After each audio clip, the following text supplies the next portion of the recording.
The land was thirsty, had been for months. The Texas sun beat down on cracked earth like a hammer to an anvil, relentless and unforgiving. Emma Sullivan stood at the edge of the dried creek bed, boots sinking into dust that had once been mud, watching as the last puddle of water evaporated before her eyes. Her cotton dress clung to her back with sweat, the worn fabric a testament to better days.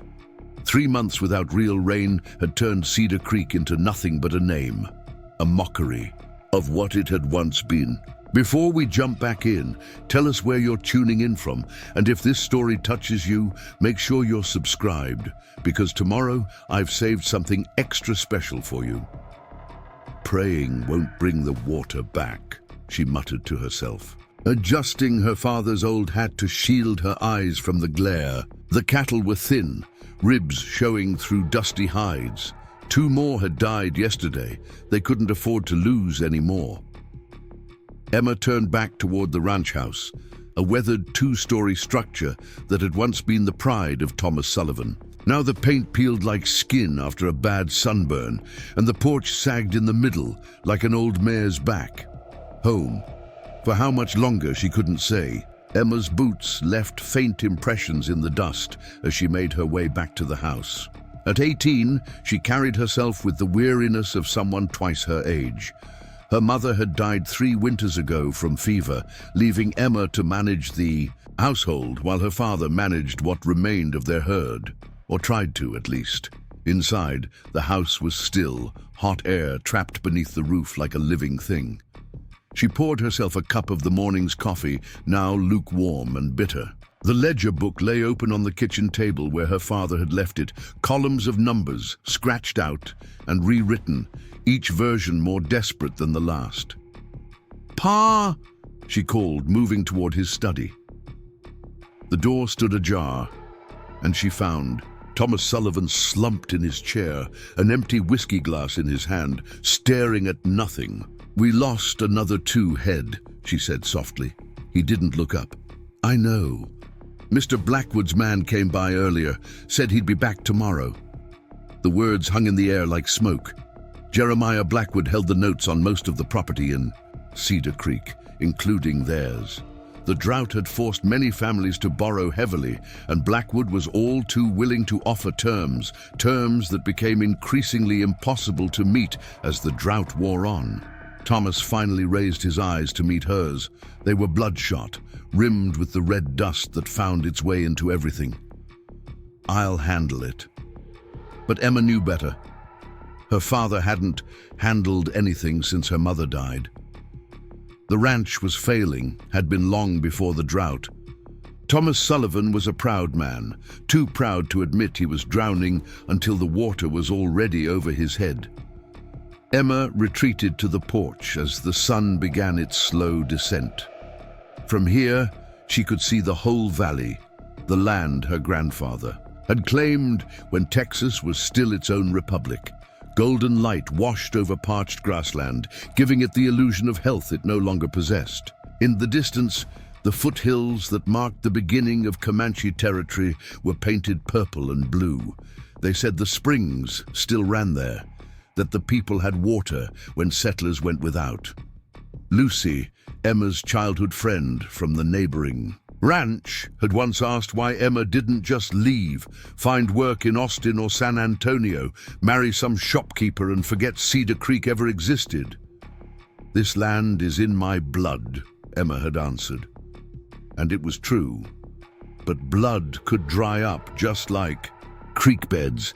The sound of hoofbeats pulled her from her thoughts. A lone rider approached from the direction of town, moving at an unhurried pace that suggested he knew he was expected. Even at a distance, Emma recognized Victor Hargrove, Blackwood's right-hand man. He was early. Emma squared her shoulders and descended the porch steps to meet him. No sense in letting him corner her father alone.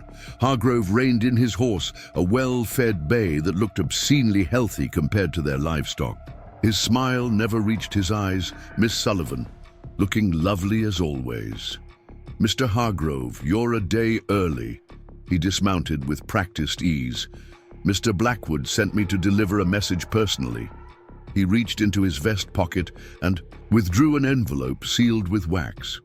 He requests your father's presence tomorrow at noon, says it's time to discuss final arrangements. Emma took the envelope, her fingers leaving smudges on the expensive paper. My father will be there. See that he is. Hargrove's gaze lingered on her face, then traveled down in a way that made her skin crawl. Though Mr. Blackwood mentioned he wouldn't mind if you accompanied him, said there might be matters that concern you as well. I'll pass along the invitation, Emma said coolly. Hargrove tipped his hat and remounted. Till tomorrow, then. He turned his horse and rode back the way he had come, unhurried, confident. Emma watched until he was a speck on the horizon before breaking the seal on the envelope. The handwriting inside was precise, the paper high quality, the kind her mother used to save for special occasions. Final arrangements. The words turned her stomach. There was nothing left to arrange, nothing left to negotiate. The Sullivans were out of time, out of options, out of miracles. That night, she sat across from her father at dinner, pushing beans around her plate. Neither had much appetite. I'll go with you tomorrow, she said finally. Thomas looked up, surprise briefly replacing the resignation in his eyes. You don't need to do that, Emma. This is my burden to bear. Our burden, she corrected, our land, our home. He looked away, shame etched in the lines of his face. I've failed you, failed your mother. Everything your grandfather built. We're not finished yet, Emma interrupted, though she didn't believe it herself. Something will turn. Thomas gave a hollow laugh. The only thing turning is Blackwood's knife in my back. He's been waiting for this moment for years, ever since I refused to sell to him when times were good. Then we'll find another way. There is no other way, Emma. He pushed his plate away and stood. I'm going to bed. We should leave early tomorrow. Emma sat alone after he left, listening to the house creak and settle in the cooling night air. Outside, coyotes called to each other across the valley. They were hunting. They always found what they were looking for. She washed the dishes methodically, letting her mind drift. There had been suitors, of course, over the years, sons of neighboring ranchers, a clerk from the general store, even the young deputy sheriff. She had turned them all away. Some part of her had always known she would be the last Sullivan to work this land, that it would be her responsibility to see it through to whatever end awaited. She hadn't counted on that end coming so soon. Dawn broke harsh and clear, the sky a perfect, mocking blue. Emma dressed in her best skirt and blouse, the ones she wore to church on the rare Sundays they attended. Her hair, usually braided for practicality, she pinned up in the style her mother had taught her. It felt like armor, though she knew it, provided no real protection. Thomas was already hitching the wagon when she emerged. He had shaved and wore his good suit, the one that hung too loose on his frame now. They didn't speak during the journey to town. The only sound, the creak of wagon wheels and the labored breathing of their tired horses. Blackwood's estate sat on the outskirts of Cedar Creek, a sprawling ranch house built with lumber hauled in from East Texas, painted white and trimmed with black shutters. A wrought iron fence surrounded manicured gardens that remained inexplicably green despite the drought. Rumors said he had diverted water from the creek before it reached the other properties. Emma believed it. A servant met them at the door, a luxury unheard of in these parts, and led them to Blackwood's study.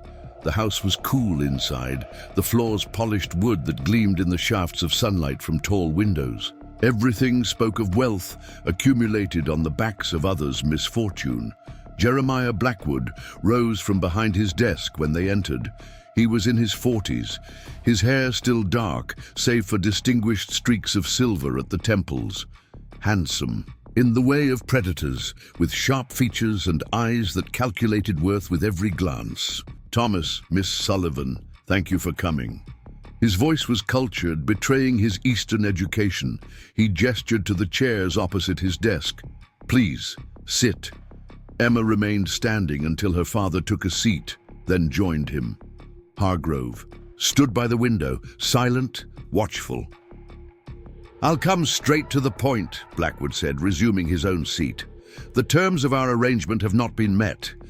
Preparing and narrating this story took us a lot of time, so if you are enjoying it, subscribe to our channel. It means a lot to us. Now back to the story. The note is due in full, and I'm afraid I cannot extend any further credit." Thomas nodded stiffly. "I'm aware of our obligations, Jeremiah, but with the drought affects us all," Blackwood interrupted smoothly.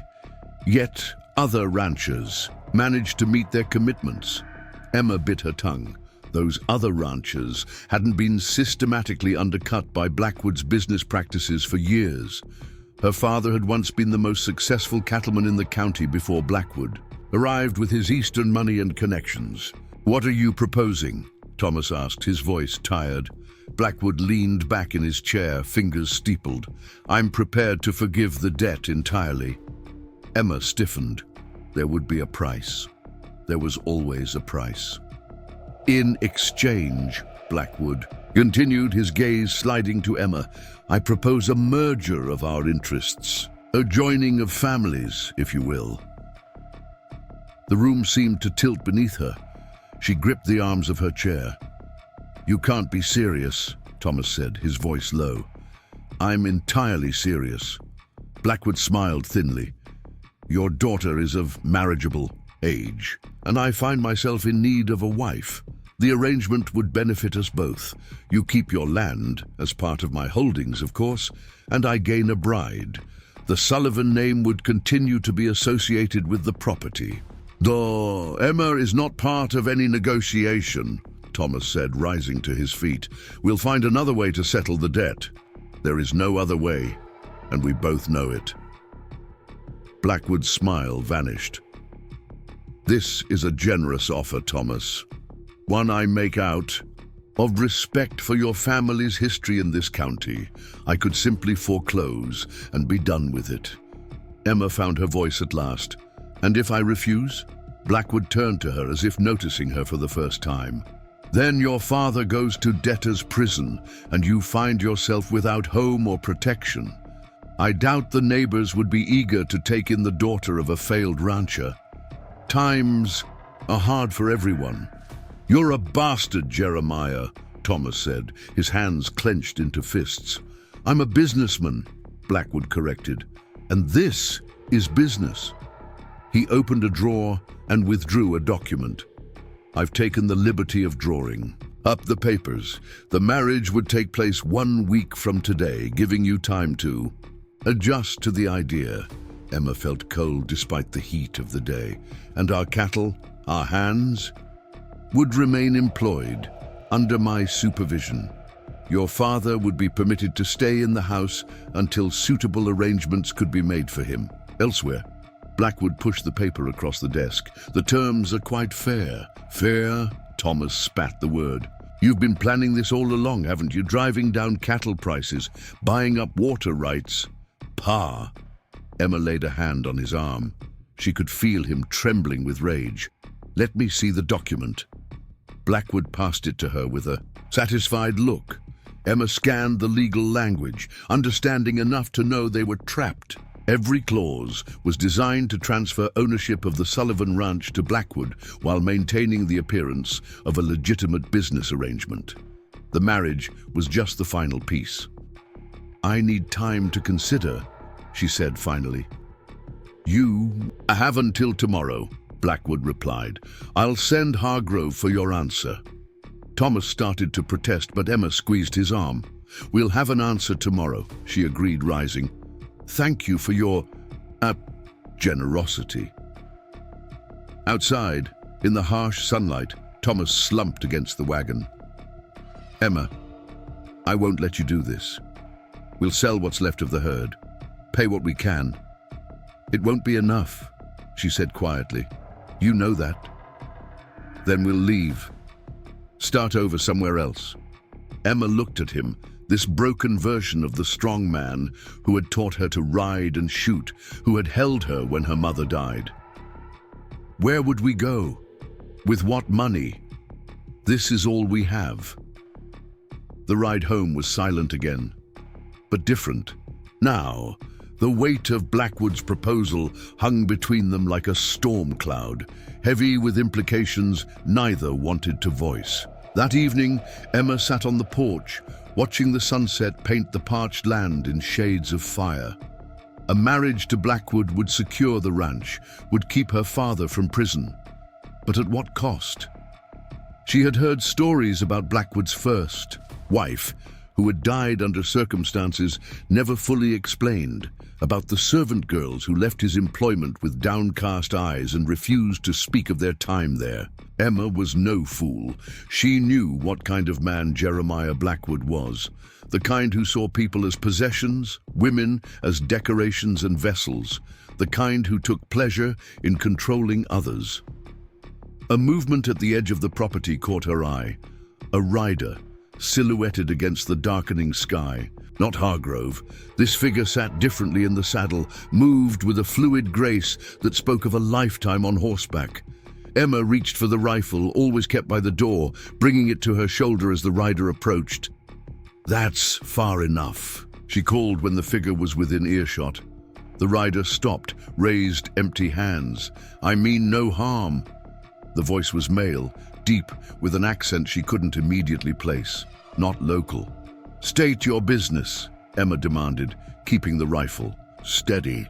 "I seek water for my horse," the man replied, "and information. Water's scarce these days, information even more so." Despite her words, Emma lowered the rifle slightly. Something about the man's posture, his lack of threatening movement, eased her immediate concern. "Ride closer, slowly." As he approached, details emerged from the gathering dusk. He rode a paint horse with Comanche markings, wore buckskin leggings and a cotton shirt that had once been white. His black hair was long, pulled back with a leather tie.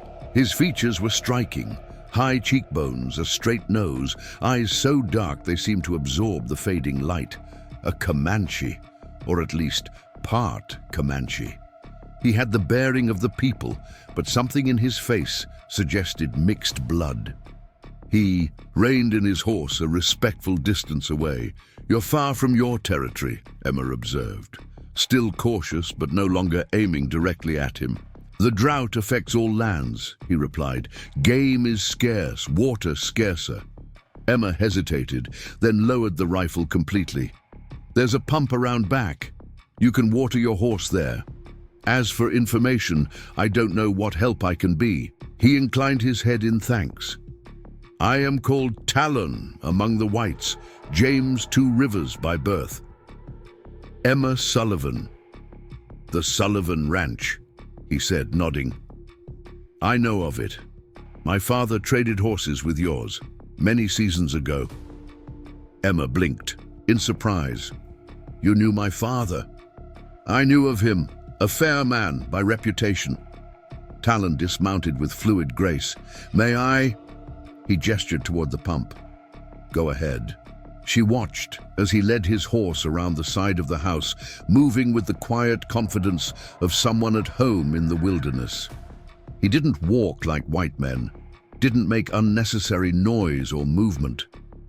When he returned, he stopped at the foot of the porch steps. "Thank you for the water. My horse is grateful." "You said you needed information," Emma prompted. Talon's expression grew serious. "I track 3 men, white men.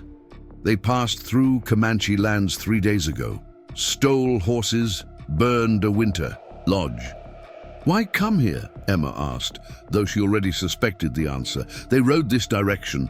One was injured. They would seek help among their own kind." Emma frowned.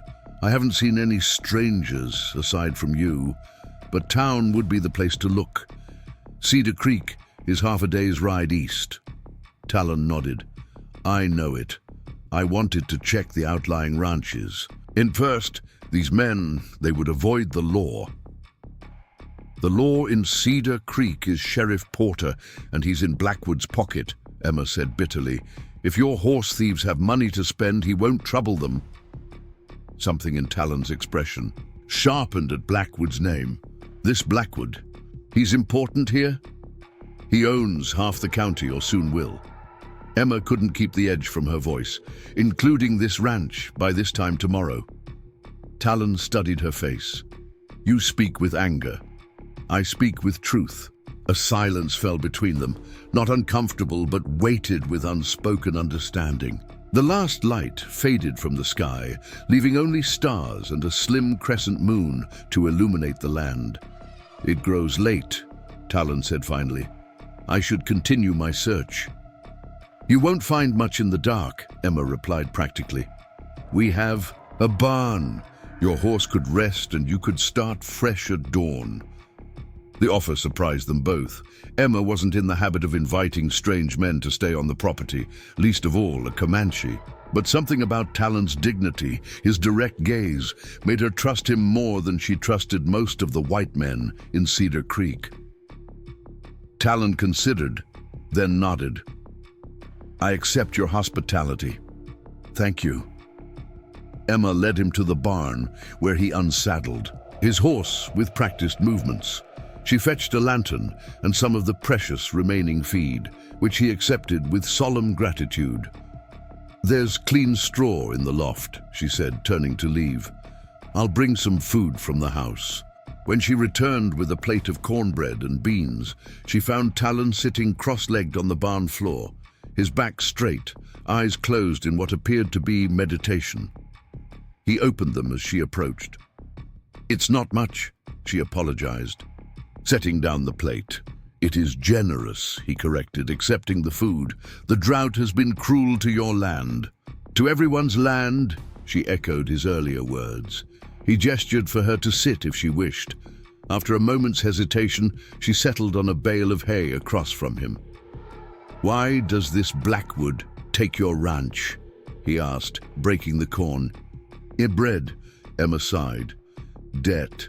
My father borrowed to keep us going through the drought. Blackwood holds the note, and it's come due. Talon nodded, understanding the concept well enough. And there is no way to pay? No honest way, Emma said. Blackwood has offered a solution, but it's... She trailed off, unsure why she was confiding in a stranger. It is not to your liking, Talon finished for her. He wants to marry me. In exchange, he'll forgive the debt and let my father keep living here. Talon's expression darkened. He uses your father's troubles to force you. It's business, Emma said, mimicking Blackwood's tone. At least that's what he calls it. Among my mother's people, such arrangements are not unknown, Talon said carefully. But they are made with honor, with respect for the woman's choice. There's precious little honor in Blackwood's offer, Emma replied, and no choice at all. They fell silent again. Emma found herself studying Talon's face in the lantern. Light. He was younger than she had first thought, perhaps in his late 20s. There was a stillness to him that she found calming, as if he carried his own silence with him. What will you do? He asked finally. Emma looked down at her hands, calloused from ranch work, strong despite their slenderness. What can I do? If I refuse, my father goes to prison, and we lose everything anyway. If I accept... She shook her head. I become another of Blackwood's possessions. There is always another path, Talon said quietly. Sometimes it is hidden, but it exists. Not this time, Emma replied. Blackwood has made sure of that. She stood abruptly. I should get back to the house. My father will wonder where I've gone. Talon rose as well, fluid and graceful. Thank you for the food and shelter. Thank you for listening, Emma said, surprising herself with the sincerity in her voice. It's been a long time since I could speak freely to anyone. He inclined his head. Sometimes ears that belong to strangers hear more clearly. Emma smiled faintly. You don't speak like most of the Comanche I've encountered. I lived among the whites for many years, Talon explained. A mission school, then as a scout for the army. I learned their ways, their words, but you returned to your people. I walk between worlds, he said simply, neither fully one nor the other. Emma understood isolation when she heard it. Dawn comes early, she said. Good night, Talon. Good night, Emma Sullivan. She felt his eyes on her back as she left the barn, carrying the lantern to light her way back to the house. Inside, her father had already retired, a blessing that spared her from explaining their visitor. In her room, Emma sat by the window, looking out at the stars. The same stars that had witnessed generations of Sullivans working this land, that would continue long after their name was forgotten here. The same stars that watched over Comanche hunting grounds and eastern cities alike, indifferent to human struggles. Talon's words echoed in her mind. There is always another path. But Emma couldn't see it, no matter how hard she looked. Dawn arrived with a whisper of pink across the eastern sky. Emma had barely slept, her mind churning with Blackwood's proposal and the strange encounter with Talon. She rose before sunrise, dressing quickly in her work clothes. There would be chores to do, regardless of what fate awaited them. The kitchen was empty when she entered. She stoked the stove and put coffee on to boil, moving through the familiar routine with mechanical precision. When she stepped onto the back porch to fetch water, she noticed the barn door standing slightly ajar. For a moment, she wondered if Talon had already departed, slipping away in the pre-dawn darkness as silently as he had arrived. But as she approached the barn, she heard the low murmur of voices, her father's and another, Talon's. She hesitated. At the door, listening. "Not your concern," Thomas was saying, his voice strained. "I offer only what I have seen," came Talon's measured response. "This man Blackwood, he is known even among my people. A taker of land, a breaker of promises. You think I don't know that?" Thomas's bitter laugh held no humor. "I've watched him squeeze the life out of this county for years." "Then why? Give him your daughter." Emma's breath caught at the directness of the question. A long silence followed before Thomas replied, "Because I have no choice. Because I failed her, failed this land, and Blackwood's offer is the only way she keeps. A roof over her head." "There are worse things than losing a roof," Talon said quietly. "You don't understand our ways. I understand men like Blackwood exist in all tribes, all places," Talon interrupted. "Men who use power to take what is not freely given." Emma pushed open the door then, unwilling to eavesdrop any longer. Both men turned to her, Thomas with guilt written across his features, Talon with that same impassive dignity he had shown the night before. "Coffee's nearly ready," she said, as if finding her father in deep conversation with a Comanche warrior. Was an everyday occurrence. Thomas cleared his throat. "Emma, I was just checking on our guest, making sure he had everything he needed for the night." She raised an eyebrow at the transparent lie, but didn't challenge it.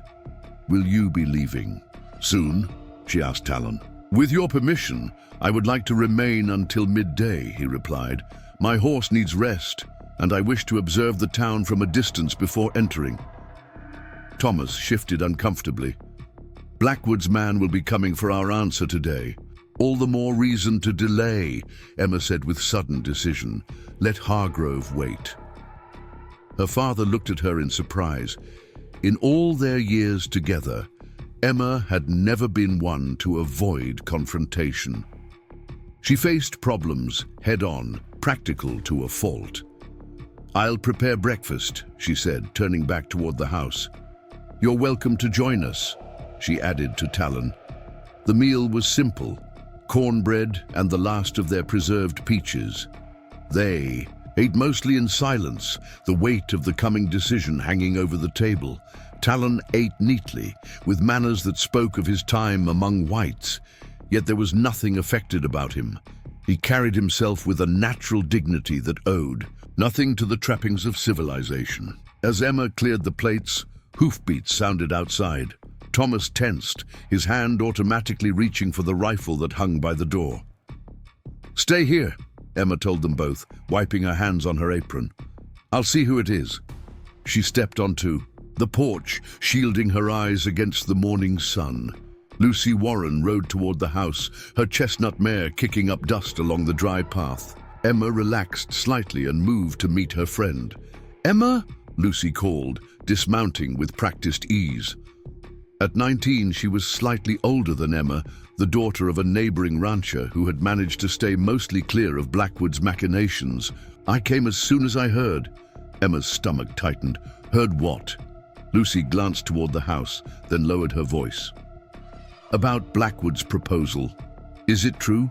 He wants to marry you in exchange for your father's debts?" News traveled fast in Cedar Creek, even across the drought-parched distances between ranches. "How did you find out?" "Mrs. Winters told my mother after church yesterday. She said Blackwood's been planning the announcement for Sunday services." Lucy grasped Emma's hands. "Tell me you're not considering it." Emma gently pulled away. "I don't have much choice, Lucy." "There's always a choice. You could come stay with us.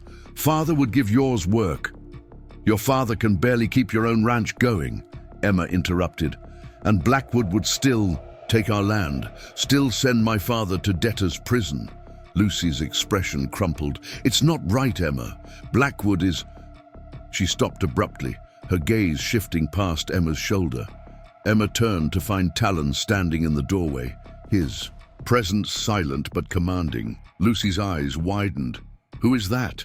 she whispered. "A traveler," Emma said simply. "He needed water for his horse." Lucy stared unabashed. Few in Cedar Creek had seen a Comanche up close, especially one as striking as Talon. Most encounters with the people happened at a distance and usually ended in violence or wary retreat. "Does your father know he's here?" "My father offered him hospitality," Emma replied, the half-truth coming easily. Talon stepped forward, inclining his head in greeting to Lucy. "I will check on my horse," he said to Emma, tactfully removing himself from the conversation. Lucy waited until he had disappeared around the side of the house before grabbing Emma's arm. "Are you mad? Harboring a Comanche with everything else going on? If Blackwood finds out—" "Blackwood doesn't own this ranch yet," Emma said firmly, "and Talon has as much right to water as anyone else in this drought." "Talon?" Lucy's eyebrows rose. "You're on a first-name basis with him? What would you have me call him?" Emma asked, exasperation edging into her voice. Lucy shook her head. "The whole town's talking about you already, Emma. If they knew about him—" "I don't care what the town thinks," Emma said, though they both knew it wasn't entirely true. No one could live in a community as small as Cedar Creek and be completely immune to its judgments. "You should," Lucy insisted. "Mrs. Winters is already saying—" She broke off, biting her lip. "Saying what?" "That you've been inappropriate. That there must be a reason Blackwood suddenly wants to marry you, of all people." Emma's cheeks burned. "Of course, because a woman couldn't possibly have value beyond what men imagine about her." "I'm just telling you what they're saying," Lucy said defensively. "I know it's not true." "And it wouldn't matter if it was," Emma retorted. "Blackwood doesn't want me, Lucy. He wants the Sullivan land. He wants to own the water rights that come with our property. I'm just part of the transaction." Lucy's expression softened. "What will you do?" Emma gazed past her friend to the distant hills. "I don't know yet." They spoke a while longer, Lucy offering whatever help her family could give, both of them knowing it wouldn't be enough. When Lucy finally rode away, promising to return soon, Emma remained on the porch, watching the dust settle behind her friend's horse. Talon emerged from the barn, leading his paint horse, now brushed to a gleam. He had gathered his few belongings, clearly preparing to depart. "Your friend brings bad news," he observed. "Nothing I didn't already know," Emma replied. "Town gossip travels faster than a grass fire." He nodded, understanding. "This makes your decision more difficult." "There is no decision," Emma said flatly. "There's only the inevitable." Talon studied her face. "Among my people, when a path seems blocked, we look to the sky, to the earth, to the animals. They often show another way."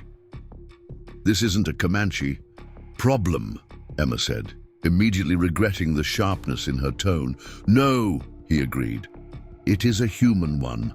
Power against vulnerability. It exists in all tribes." She couldn't argue with that.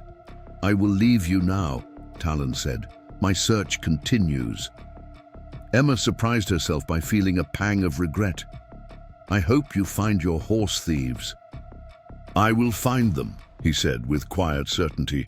"Men who steal leave tracks, even when they try to hide them." He mounted his horse with graceful economy, settling into the saddle like he had been born there. Perhaps he had been. "Goodbye, Emma Sullivan," he said, gathering the reins. "Goodbye, Talon," she replied. "Be careful in town. Sheriff Porter isn't fond of your people." "Sheriff Porter and I have met before," Talon said, something like grim amusement flickering across his features. "He knows to keep his distance." With that cryptic remark, he nudged his horse forward, riding toward the east, where Cedar Creek lay baking in the morning heat. Emma watched until he was a small figure against the vast landscape, then turned back to the house. Thomas sat at the kitchen table, the same place he had been when she left, staring into a cup of cold coffee. He looked older this morning, the lines in his face deeper, his shoulders more stooped. "Lucy Warren brought news," Emma said, pouring herself a fresh cup. "The whole town knows about Blackwood's proposal." Thomas didn't seem surprised. "Hargrove will be here soon. We need to give him our answer." "I know."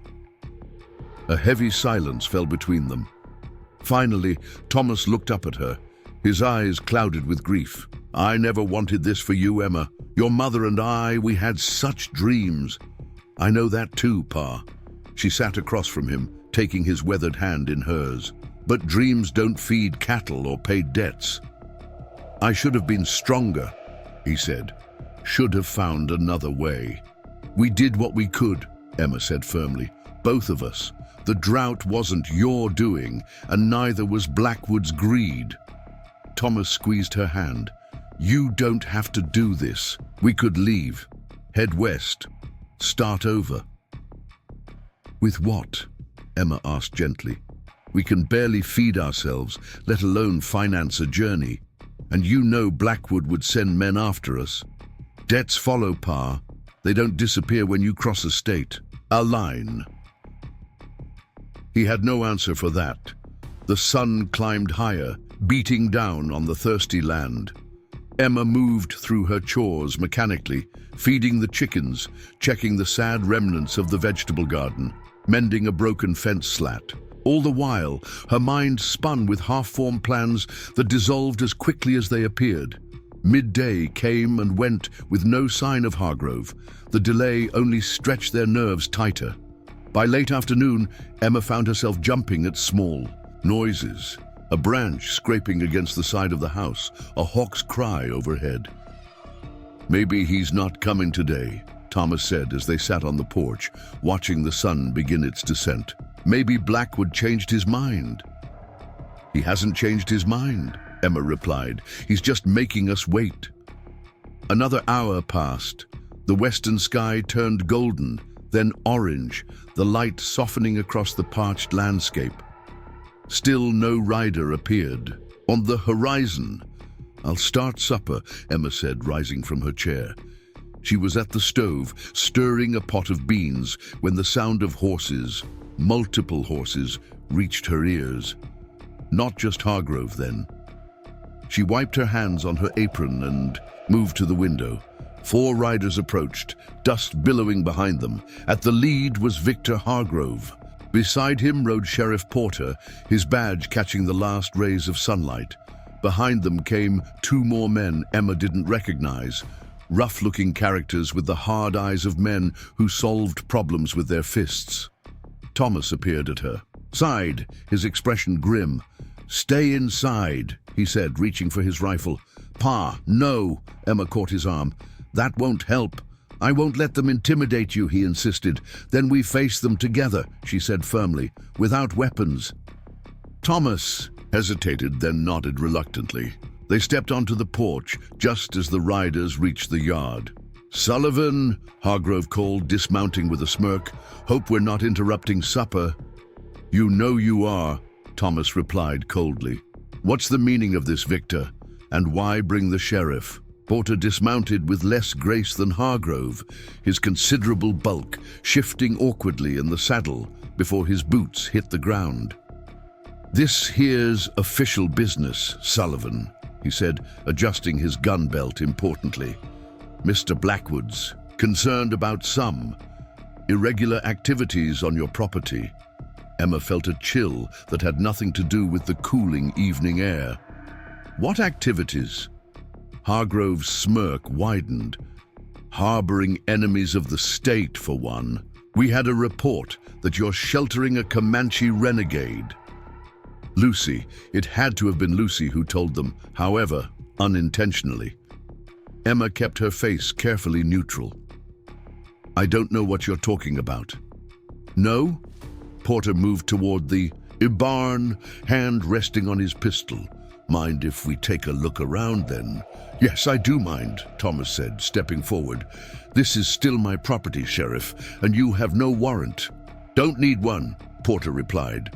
"Got reasonable suspicion of Indian activity. That's enough these days." The two unnamed men had dismounted as well, flanking Porter like obedient dogs. One spat a stream of tobacco juice into the dust, deliberately close to Thomas's boots. "You can look all you want," Emma said calmly. "You won't find anyone here but us." Hargrove studied her face. "The Warren girl says different. Says she saw an Indian here this morning. Comanche by her description. A traveler passed through." Emma acknowledged. "Asked for water for his horse. We obliged as anyone would in this drought. He left hours ago."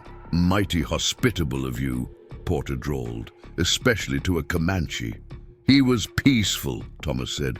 "Caused no trouble." "Peaceful Comanche," one of the men snorted. "Ain't no such thing." Hargrove dismissed the conversation with a wave of his hand. "Where he went doesn't matter. What matters is, Mr. Blackwood sent me for your answer, Sullivan. Yes or no to his generous proposal?" Emma felt 4 pairs of eyes turn to her, weighing, judging. Her throat went dry. "We need more time," Thomas began. "Time's up," Hargrove interrupted. "Mr. Blackwood's patience isn't endless. You give me your answer right now, or these boys start loading your belongings onto their horses." "You have no right," Thomas began hotly. "Every right," Porter interjected. "Foreclosure papers are already drawn up. 1 word from Hargrove, and I serve them. Then you're trespassing on Blackwood property." Emma stepped forward, placing herself between her father and the men. "I'll marry him," she said, the words tasting like ash in her mouth. Thomas made a sound of protest, but Emma continued, her voice steady despite the turmoil inside. "Tell Mr. Blackwood I accept his proposal on the condition that my father remains here as manager of the ranch with fair wages." Hargrove's eyes gleamed with triumph. "Mr. Blackwood will be pleased. He's already planning the wedding for Sunday after services.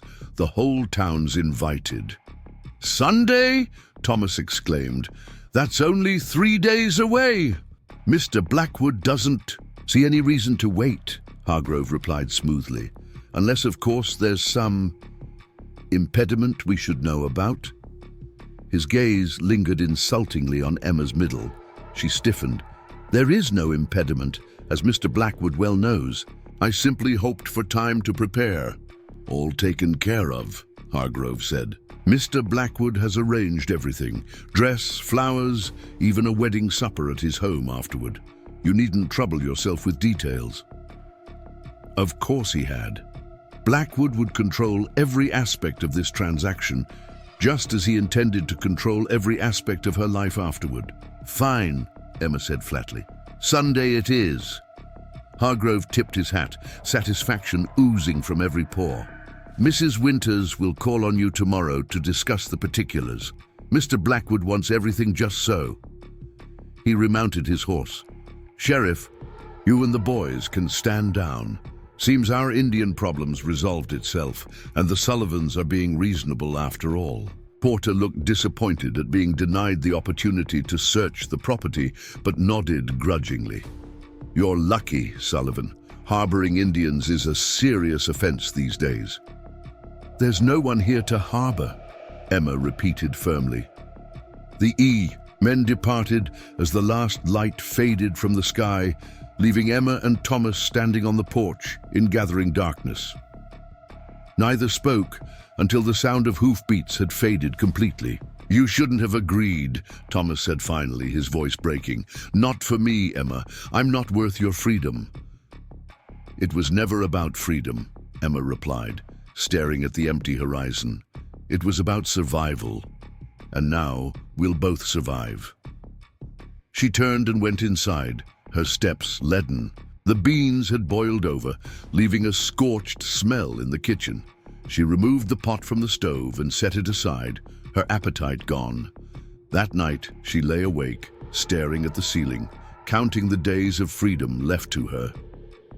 3 days until she became Mrs. Jeremiah Blackwood, mistress of a grand house, prisoner in a cage of her own making. When sleep finally came, she dreamed of horses running wild across vast plains, of a figure with dark eyes who rode among them, belonging to the land in a way she never would. Morning brought no relief. Emma rose early, as was her habit, and set about her chores with grim determination. If these were to be her last days on the Sullivan Ranch, she would spend them caring for the land she loved, however futile that care might be. Thomas emerged from his room, hollow-eyed, having clearly slept as poorly as she had. They avoided speaking of what was to come, focusing instead on immediate tasks, mending fences, checking on the remaining cattle, preserving what little they had harvested from the garden before it withered completely. Mid-morning brought the promised visit from Mrs. Winters, who arrived in a buggy driven by her husband, the pastor. Emma was in the barn when they pulled up, and she briefly considered hiding until they left. But there was no avoiding what was to come. Eleanor Winters was a small woman, with sharp features and sharper eyes, the self-appointed moral authority of Cedar Creek. She had never approved of Emma, too independent, too outspoken for a proper young lady. Now she fairly preened with vindication as she swept into the Sullivan home, a large hatbox in her arms. Emma, dear, she greeted with syrupy sweetness. What a fortunate turn of events for you and your father. Mr. Blackwood is such a generous man. Emma forced a tight smile. Indeed. I've brought the wedding dress for fitting, Mrs. Winters continued, placing the box on the kitchen table.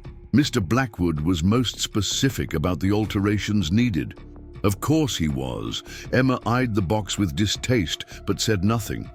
Now, Reverend Winters and I have discussed the ceremony at length with Mr. Blackwood, the older woman went on, removing the lid to reveal a confection of white silk and lace. It will be held immediately following Sunday services, so the entire congregation will already be assembled. Mayor Thompson will host a small reception afterward, and then you'll proceed to your new home. Emma's new home, Blackwood's mansion, where she would be displayed like another piece of his expensive furniture. She swallowed hard. And my father will remain here as arranged, Mrs. Winters said dismissively, though of course appearances must be maintained. It wouldn't be proper for an unmarried man and a young single woman to reside together, even as father and daughter. Mr. Blackwood has engaged Mrs. Hodges to serve as housekeeper and chaperone. Thomas, who had been standing silently by the window, turned at this. I don't need a chaperone in my own home, Eleanor. Mrs. Winters sniffed. It's hardly your home anymore, Thomas. Mr. Blackwood is being exceedingly generous in allowing you to remain at all, given the circumstances. Emma curled her fingers into her palms, nails biting flesh. What circumstances would those be, Mrs. Winters? The older woman's eyes glittered with malice poorly disguised as concern. Why, your father's debts, of course, and your precarious reputation. My reputation is intact, Emma said coldly. Is it? Mrs. Winters raised an eyebrow. Lucy Warren tells us you had a Comanche visitor yesterday, unchaperoned, I might add. He needed water for his horse, Emma repeated, the explanation wearing thin with repetition. Nothing more. Well, the damage is done regardless, Mrs. Winters said with false sympathy. Fortunately, Mr. Blackwood is willing to overlook such indiscretions. Now let's try on this dress. We have precious little time for alterations. Emma wanted to refuse, to tell Mrs. Winters exactly what she could do with Blackwood's dress and his generosity. But her father's tired face stopped. This was the price of his freedom, of his continued presence on the land that had been in their family for generations. She would pay it, however bitter the cost. The dress, when she tried it on, was exquisite and entirely wrong for her. Designed. For a woman with a more delicate frame, it pinched at the waist and strained across shoulders broadened by years of ranch work. The neckline was lower than anything Emma had ever worn, the fabric so fine it seemed to float around her. Mrs. Winters clucked and pinned, making notes for the seamstress. Perhaps a shawl for the ceremony, she murmured, eyeing Emma's sun-browned arms with disapproval. And gloves, definitely gloves. Your hands are so worked. Each comment was a tiny barb, designed to remind Emma of her inadequacy, her unsuitability for the role she was about to assume. By the time the fitting was complete, Emma felt raw, exposed in ways that had nothing to do with the revealing cut of the dress. There, Mrs. Winters said finally, helping Emma out of the gown. It will do. The seamstress will return tomorrow for final adjustments. She packed the dress away carefully, then fixed Emma with a stern look. Mr. Blackwood expects you to rest these next days. No more hard labor, no more entertaining strangers. Your place will be in the house, preparing yourself for your new position. Emma bristled. My place is wherever I choose to be, Mrs. Winters, at least until Sunday. The older woman's lips thinned. Such attitude will not serve you well as Mrs. Blackwood. You would do well to practice submission now, before it is forced upon you. Before Emma could retort, Thomas stepped forward. I think that's enough, Eleanor. Emma understands her responsibilities. Mrs. Winters gathered her things with a sniff. I certainly hope so, for all your sakes. She swept toward the door, calling over her shoulder, the Reverend and I will return tomorrow to discuss the spiritual aspects of marriage. I suggest you spend the intervening time in prayer and reflection, Emma. It might improve your disposition. When the Winters had departed, Emma sank into a chair, suddenly exhausted. I don't think I can do this, Pa. Thomas knelt beside her, taking her hands in his. You don't have to. We can still leave, Emma. Head west, like I said. Find a new start. She shook her head. They'd hunt us down. You heard Porter. He's already looking for excuses to arrest us, and Blackwood has the resources to track us anywhere we went. Then I'll go to debtor's prison, Thomas said desperately. It wouldn't be forever, Emma. I could work off the debt. Men die in those places, Emma interrupted. You know that as well as I do. And what would I do while you served your sentence? Where would I go? She squeezed his hands. No, Pa. The decision is made. I'll marry Blackwood, and you'll stay here on Sullivan land. It's the only way. Thomas's eyes filled with tears. I failed you so completely. No, Emma said fiercely. You haven't failed. The drought, Blackwood's schemes, those things are beyond our control. We're still here, still together. That counts for something. But as she said the words, she wondered if they were true. After Sunday, would they truly be together? Or would Blackwood find ways to separate them, to cut her final ties to the life she had known? The day crawled by, each hour bringing Sunday closer. Emma tried to lose herself in work, ignoring Mrs. Winters's dictate to rest. Physical labor had always been her refuge, the one thing that quieted her racing thoughts. But today, even the familiar routines brought little comfort. As the sun began to set, Emma found herself drawn to the hills that marked the boundary of their property. A copse of stunted oak trees stood there, one of the few spots of shade left in the drought-stricken landscape. She and her mother had often picnicked there when Emma was a child, watching the clouds drift across the vast Texas sky. She sat beneath the largest tree, her back against its rough trunk, and closed her eyes. The breeze carried the scent of dust and dried grass, of cattle and distant water, the smell of home. Soon she would exchange it for the closed rooms of Blackwood's mansion, for perfume and polish and the stale air of wealth. A soft sound made her open her eyes. Standing at the edge of the copse, silhouetted against the setting sun, was a familiar figure on horseback. Talon had returned. Emma's heart quickened as Talon dismounted, leading his paint horse toward her with that same quiet grace that had struck her before. He wore different clothes now, a cotton shirt beneath a fringed leather vest, dark trousers tucked into high boots. He looked less Comanche, more like a man who moved between worlds. "You've returned," she said, not bothering to hide her surprise. "I have business unfinished," he replied, stopping a respectful distance away. "Your horse thieves?" "Among other things." His dark eyes studied her face. "You have made your decision." It wasn't a question, but Emma answered anyway. "Yes, I'm to marry Blackwood on Sunday." Talon nodded, as if he had expected nothing else. "The town speaks of little else. The great wedding of Jeremiah Blackwood to the Sullivan girl." Emma winced at the phrasing. Not even her own name, just an extension of her father's identity, soon to be replaced by her husband's. "I found your thieves," Talon continued, shifting the subject with surprising delicacy. "They were at the saloon in Cedar Creek, spending their ill-gotten gains on whiskey and women." Did you confront them?" Emma asked, grateful for the distraction. A ghost of a smile touched his lips. "In a manner of speaking." Meaning they will trouble my people no more, and the horses have been recovered."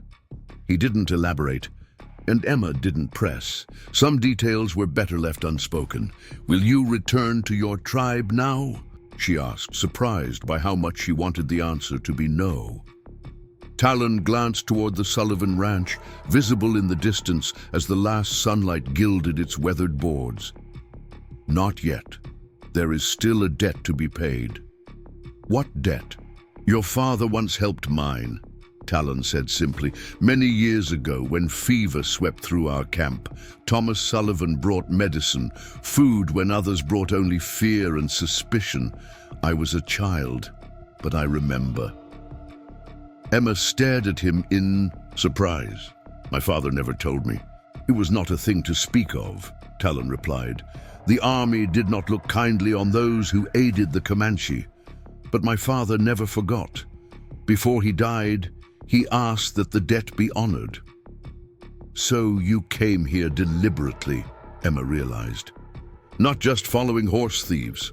Talon inclined his head. "The thieves provided the opportunity. I have watched this ranch for many seasons, waiting for the moment when help might be needed.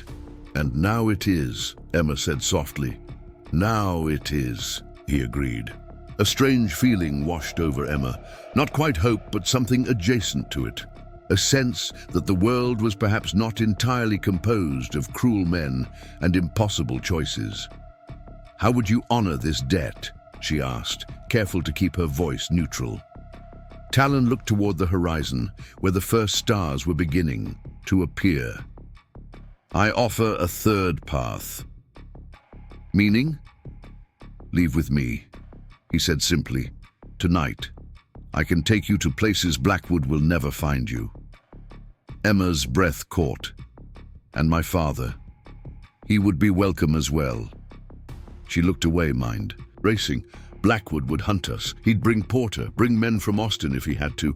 He doesn't tolerate being crossed. Men like Blackwood see only what they expect to see, Talon replied. They look for white faces on white horses following white men's roads. We would travel where they do not look. The offer was tempting, more than tempting, to simply vanish, to escape the cage being constructed around her. But reality intruded on the fantasy. My father would never survive such a journey, she said at last. His health is too fragile, especially after these past years. Talon nodded, accepting this truth without argument. Then he stays, and you go. When you are safe, we send for him. Blackwood would punish him for my disappearance, Emma countered. You don't know the man. He's vindictive. He'd make sure my father suffered. Then what would you have me do? Talon asked. No challenge in his voice, only genuine inquiry. How may I honor the debt? Emma looked back toward the ranch where lamplight now glowed in the kitchen window. Her father would be wondering where she was, might even come looking for her soon. The thought of Thomas Sullivan confronting a Comanche warrior in the gathering darkness was enough to spur her to her feet. I don't know, she admitted, but I need to return home now, before my father worries. Talon accepted this with a nod. I will accompany you. That's not necessary. It is growing dark, he interrupted, and these are troubled times. I will see you safely home. Emma couldn't argue with his logic, nor did she particularly want to. They walked in companionable silence, Talon leading his horse, Emma lost in thought. The offer of escape tumbled in her mind, tantalizing and impossible in equal measure. As they neared the ranch, Emma spotted another horse tied to the hitching post, a sleek black stallion she recognized immediately, her stomach clenched. Blackwood, she murmured. What is he doing here? Talon halted, his posture instantly alert. You wish me to leave? Yes, Emma said quickly, then reconsidered. No, wait for me in the barn, please. I need to know what he wants. Talon hesitated, clearly reluctant to leave her alone with a man he had already determined to be dangerous. But he respected her decision with a short nod. I will be close, he said, leading his horse toward the shadowed structure. If you need me, call out. Emma squared her shoulders and approached the house alone. Through the window, she could see Blackwood seated at their kitchen table, a glass of something amber before him. Thomas sat opposite, his face drawn. They appeared to be in deep conversation, neither looking particularly pleased. She entered quietly, removing her hat and hanging it by the door. Both men glanced up at her arrival. Ah, Emma. Blackwood rose smoothly, his smile practiced and cold. I was just telling your father how concerned I've been at your prolonged absence. His voice carried a hint of rebuke, as if he already had the right to question her movements. Emma felt a flare of defiance, but kept her expression neutral. I was watching the sunset, she replied, a simple pleasure I intend to enjoy while I still can. If Blackwood noticed the barb, he gave no indication. Indeed, the view from my study is quite spectacular. You'll find many simple pleasures to enjoy in your new home. The very thought made her skin crawl, but Emma only nodded. What brings you here tonight, Mr. Blackwood? I thought all arrangements had been made through Mrs. Winters. Most arrangements, yes. He resumed his seat, gesturing for Emma to join them. But there are certain matters best discussed directly, man to family. Emma took the chair next to her father, noticing how he barely met her eyes. Whatever Blackwood had said before her arrival had clearly unsettled him deeply. What matters? She asked bluntly. Blackwood sipped his drink. Their own whiskey, Emma noted with irritation, from the bottle her father saved for special occasions. "Your father informs me that you had a visitor yesterday," Blackwood said, his tone conversational but his eyes sharp. "A Comanche, I believe." Emma kept her expression carefully neutral, grateful that Talon was safely hidden in the barn. "As I explained to Sheriff Porter, a traveler came asking for water. We obliged. He left. There's nothing more to tell."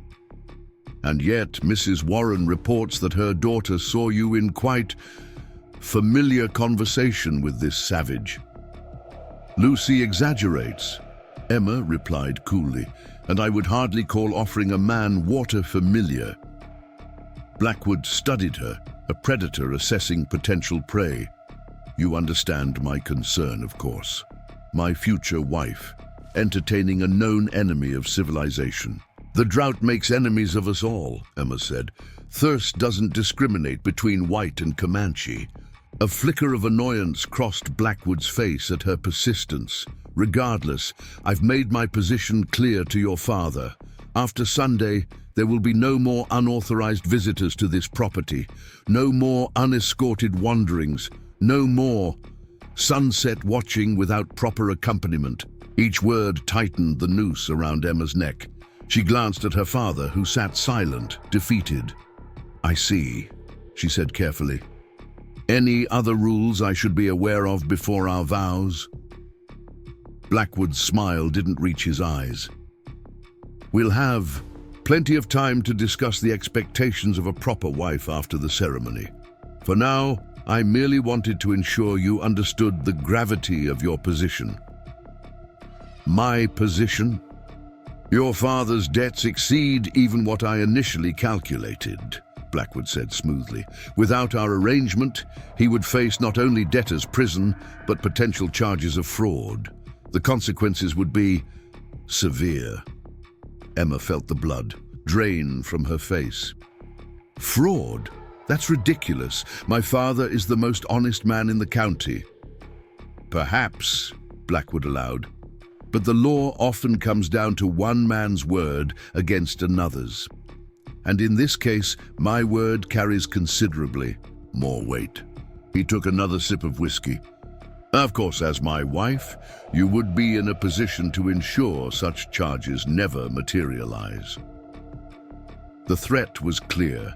Any resistance, any attempt to back out of the marriage would result in consequences far beyond what they had initially feared. Blackwood wasn't just offering a business arrangement, he was demanding complete surrender. "I've already agreed to marry you," Emma said, struggling to keep her voice steady. "What more do you want?" "Enthusiasm would be a start," Blackwood replied dryly, "but I'll settle for absolute obedience." Thomas finally spoke, his voice hoarse. "You've made your point, Jeremiah. Emma understands the stakes." Blackwood rose, adjusting his expensive waistcoat. "I'm glad we understand each other. I'll leave you to your evening." He nodded to Emma. "I've taken the liberty of sending over some more appropriate attire for the coming days. Mrs. Winters will deliver it tomorrow." With that parting gift, he departed, the sound of his stallion's hooves fading into the night.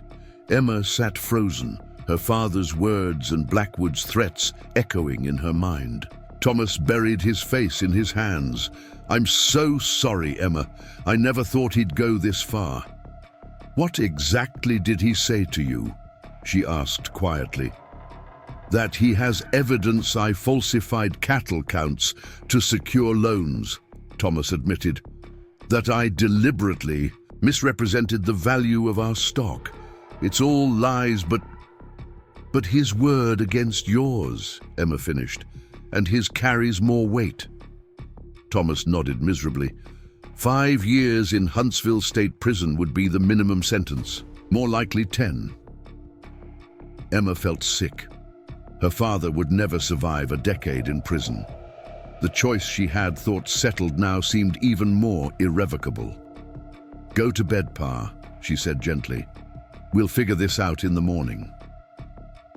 Thomas looked at her with red-rimmed eyes. "There's nothing to figure out, Emma. Blackwood has us cornered completely." "Just go rest," she insisted. please."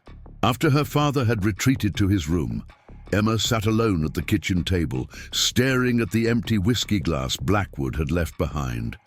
The arrogance of the man, to drink their liquor while threatening their freedom, to speak of expectations and obedience as if they were reasonable requests rather than the demands of a tyrant.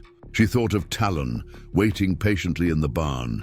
His offer still stood, she was certain. Leave tonight, disappear into the vastness of the frontier.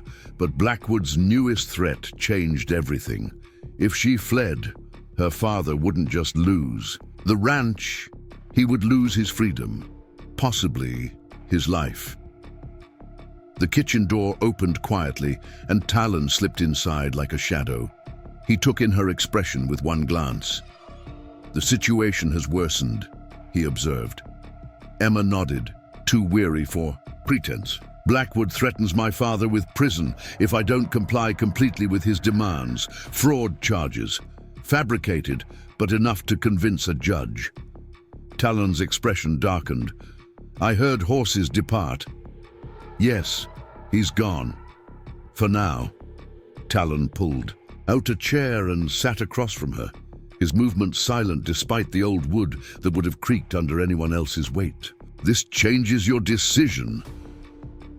"It removes any choice entirely," Emma said bitterly. "I can't risk my father's freedom, no matter what Blackwood demands of me."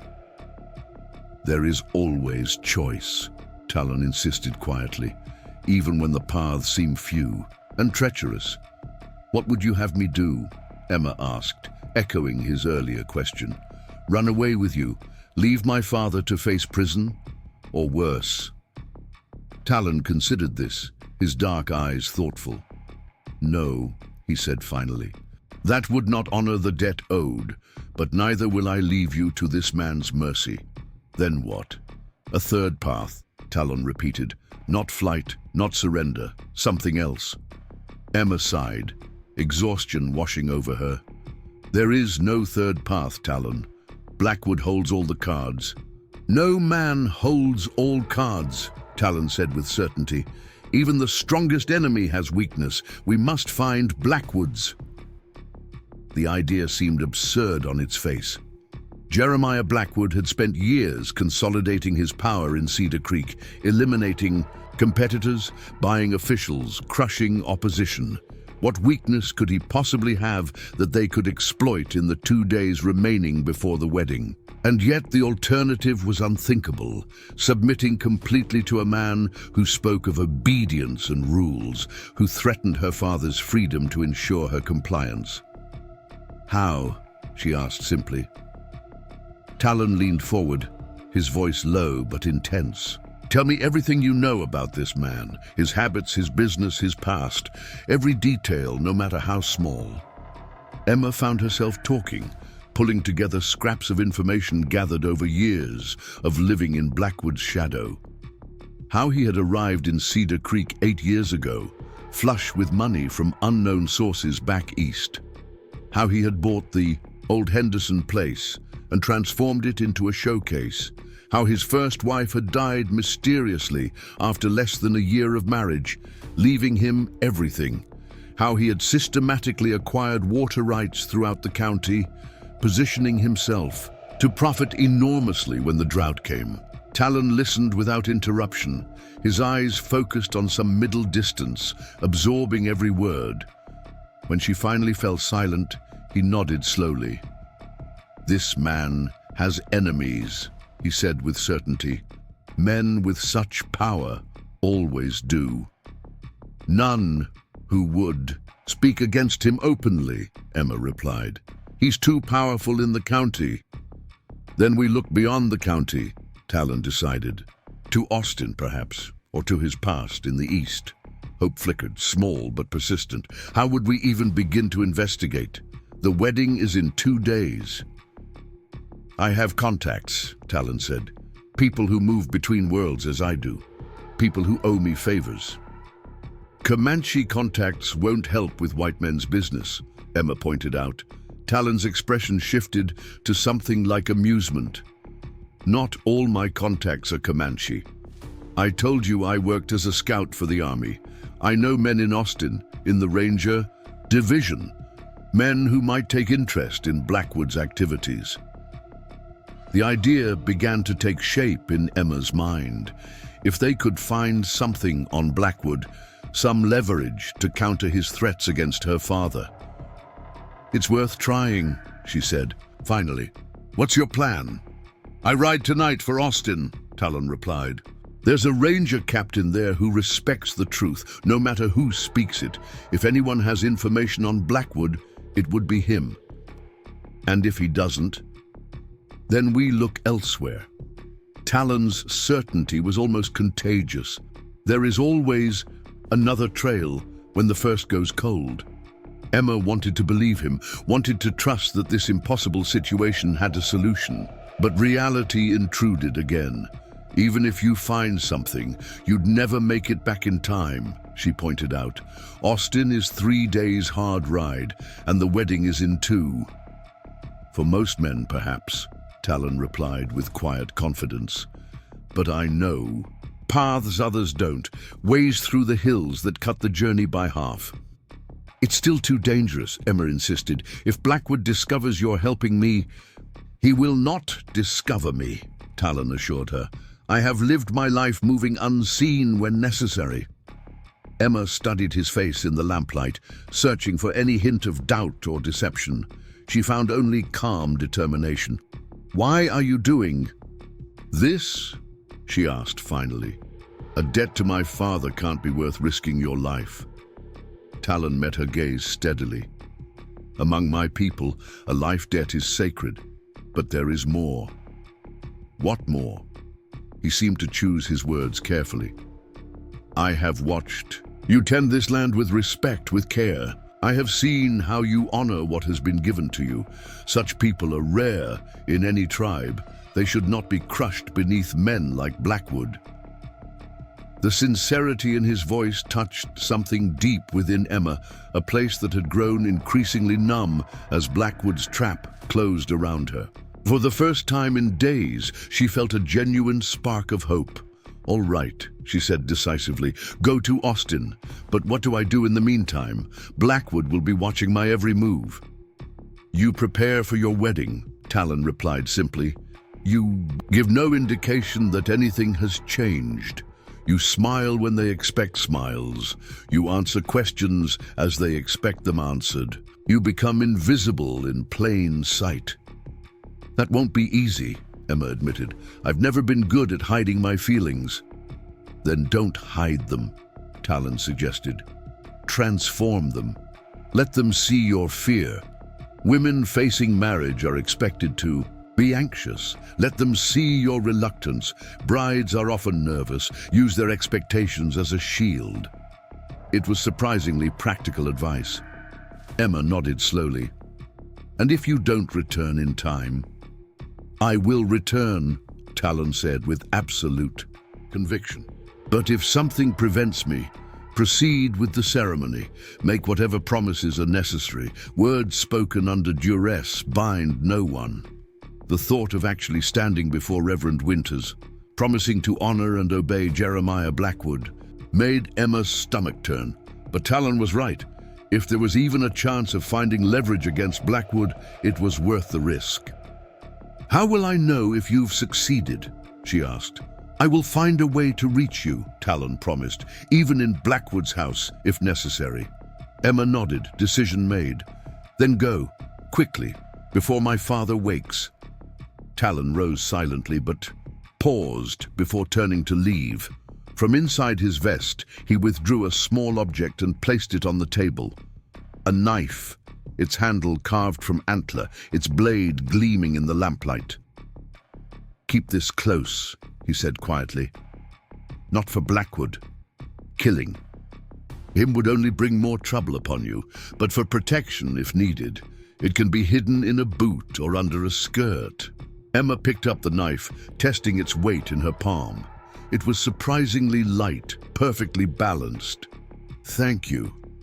Talon nodded once, then slipped out as silently as he had entered. Through the window, Emma watched him mount his horse and disappear into the night, riding east toward Austin and whatever secrets Jeremiah Blackwood had left behind. She tucked the knife into her boot and extinguished the lamp, making her way to bed with a curious mixture of dread and nascent hope. Morning brought Eleanor Winters and her husband, as promised, bearing more boxes and stern admonitions. Emma submitted to their preparations with newfound patience, letting their words wash over her without resistance.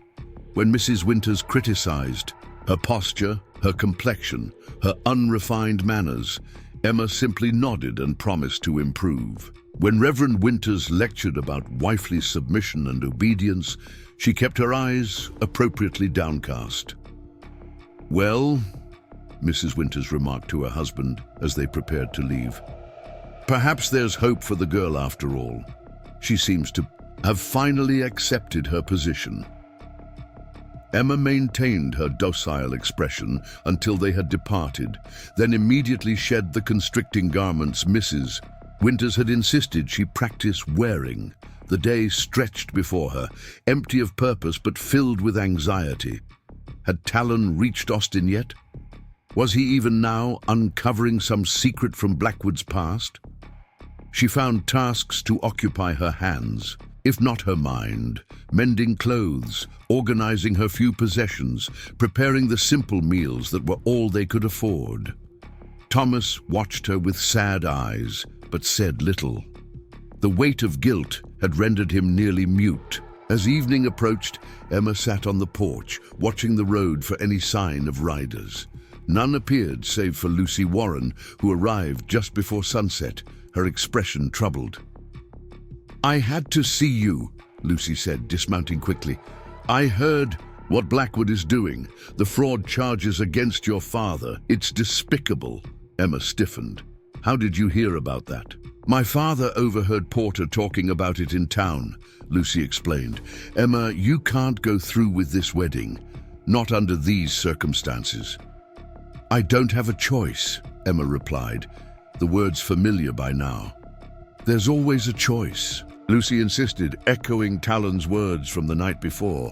"My father says you could fight the charges, get a lawyer from Austin." "With what money?" Emma asked wearily. "And against Blackwood's influence? It would be futile." Lucy sat beside her on the porch steps, taking her hand. "I'm so sorry. Emma, I feel like this is partly my fault. If I hadn't mentioned the Comanche to my mother—" "It's not your fault," Emma assured her. "Blackwood would have found another excuse. He always does." They sat in silence for a moment, watching as the sun dipped below the horizon, painting the drought-stricken land in deceptively beautiful hues of gold and crimson. "What was he like?" Lucy asked suddenly. "The Comanche, I mean." Emma considered. "How to describe Talon without revealing too much? Different than I expected," she said carefully. "Educated, dignified." "Handsome?" Lucy prompted with a hint of her usual spirit. Despite everything, Emma felt a smile tug at her lips. "I suppose some might say so." Lucy squeezed her hand. "I wish things were different. I wish you could have a proper courtship, fall in love with someone worthy of you." "Wishes won't pay debts," Emma replied, the momentary lightness fading. "No," Lucy agreed sadly, "but they keep us human when everything else would make us bitter." After Lucy departed, promising to see Emma at the church on Sunday, the night settled heavily around the Sullivan ranch. One day remained before the wedding, one day for Talon to return with the miracle they needed. Emma slept poorly, her dreams filled with faceless men in black suits and white dresses that transformed into shrouds. She woke before dawn, a sense of dread settling over her like a physical weight. The final day of freedom dawned clear and hot, the drought showing no signs of breaking. Emma moved through her morning routine mechanically, avoiding her father's gaze across the breakfast table. What was there to say? The trap had sprung and they were caught. Mid-morning brought Mrs. Winters yet again, this time with the seamstress for final adjustments to the wedding dress. Emma stood motionless as they pinned and tucked, discussing her as if she were a mannequin incapable of hearing their words. Such a shame about her complexion, Mrs. Winters sighed. No amount of bonnets will undo years of outdoor work. The veil will help, the seamstress replied practically, and Mr. Blackwood specified a high neckline for the reception dress. To cover those freckles. Emma kept her expression carefully blank, remembering Talon's advice, invisible in plain sight. Let them see only what they expected to see, a nervous bride, resigned to her fate. When they had finally gone, taking the dress with promises to deliver it to the church tomorrow, Emma retreated to her room. From beneath her mattress, she withdrew, Talon's knife, running her fingers over the intricate carvings on the handle. Strength, it seemed to say, endurance.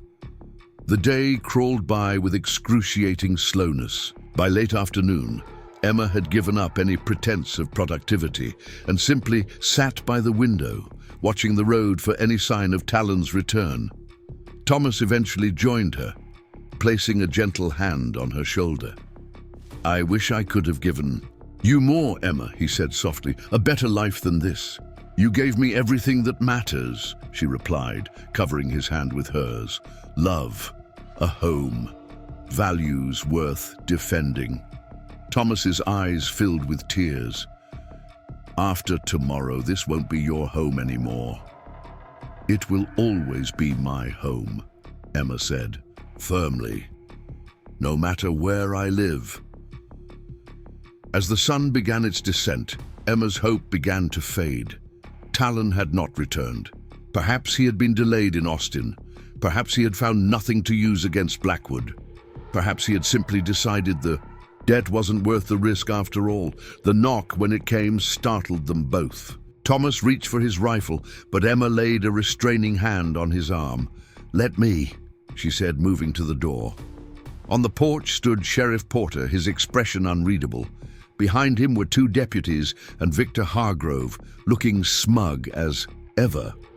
"Emma Sullivan," Porter said formally, "Mr. Blackwood has requested that you spend the night at the Warren Ranch to prepare properly for tomorrow's ceremony." "What?" Emma stared at him in confusion. "Why would I do that?"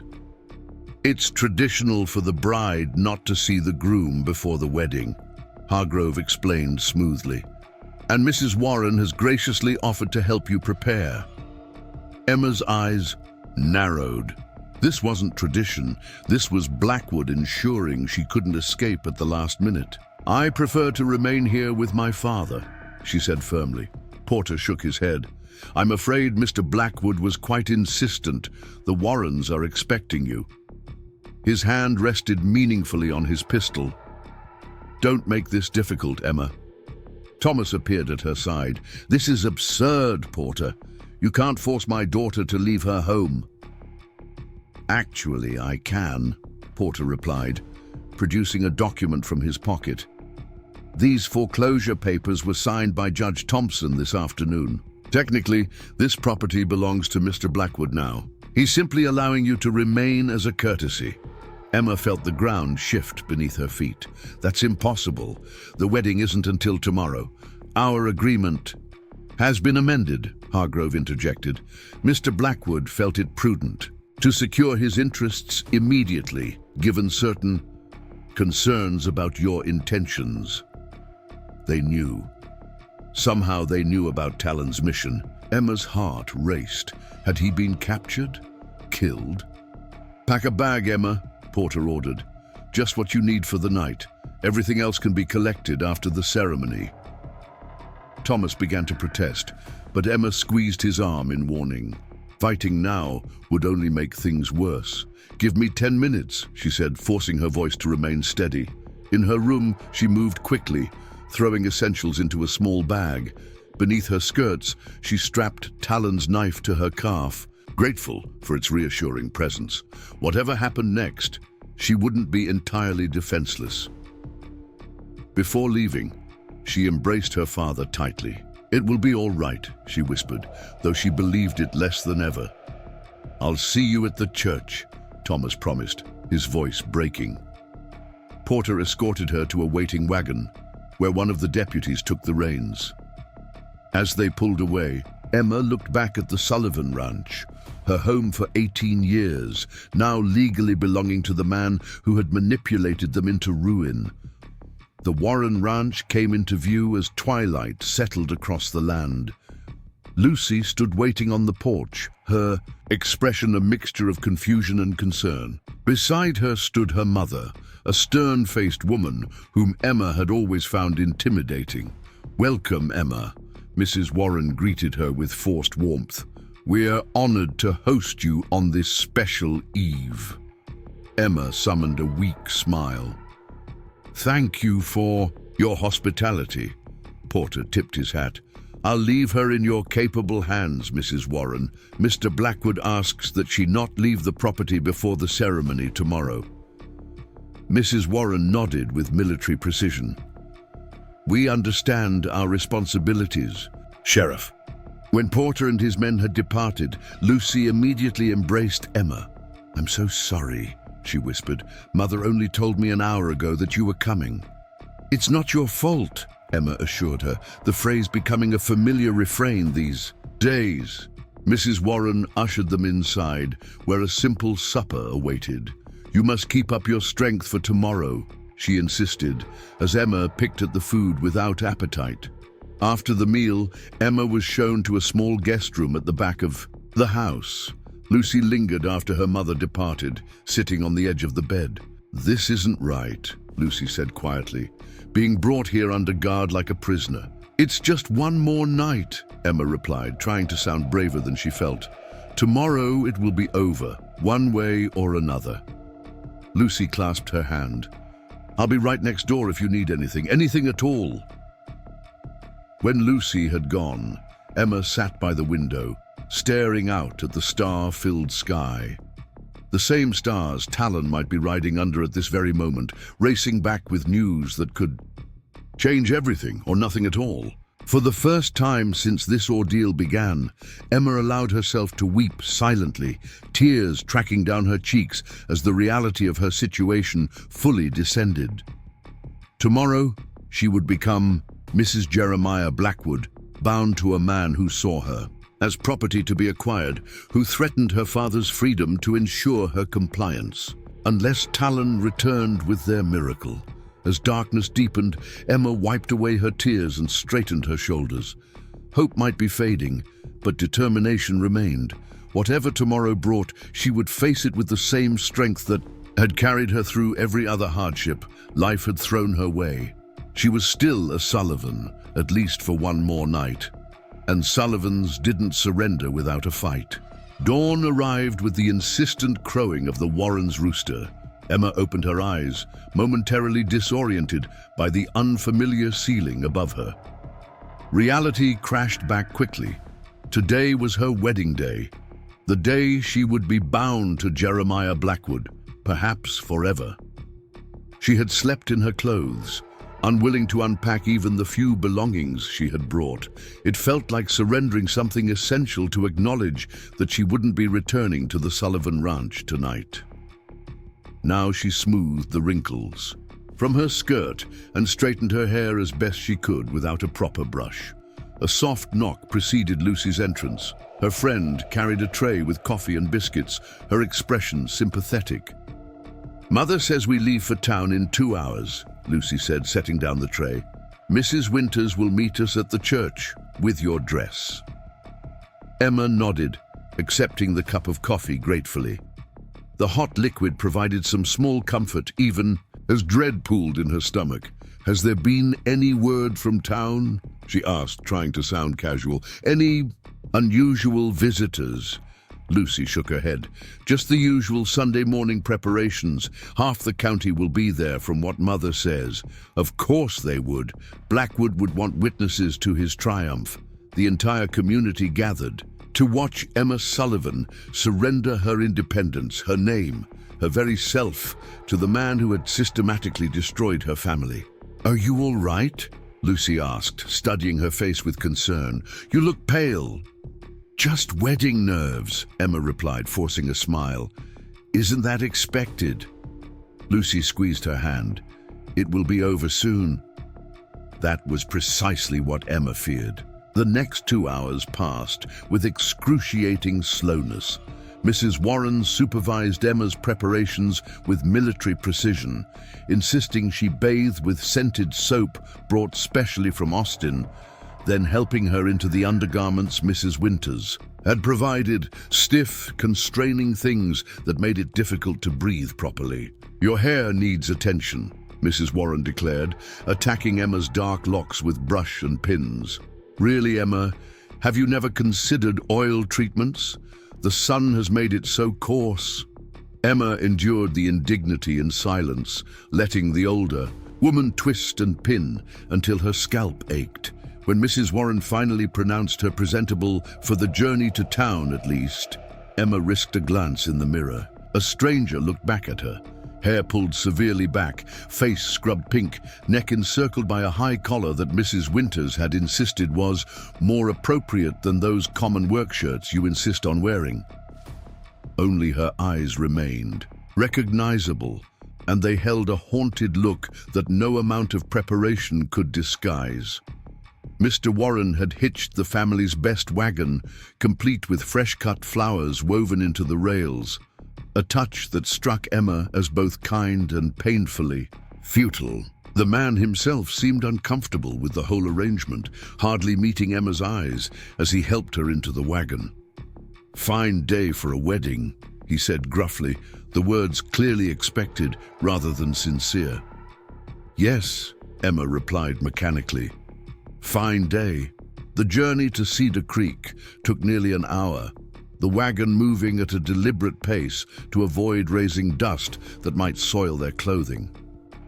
Emma sat between Lucy and Mrs. Warren, staring straight ahead, refusing to acknowledge the sidelong glances Mrs. Warren kept casting her way. Cedar Creek emerged from the heat haze, its modest collection of buildings transformed by Sunday decorations. Bunting hung from the general store. The saloon had been temporarily closed, by Blackwood's order, no doubt, and the church, ordinarily a simple white structure, was bedecked with flowers and ribbons.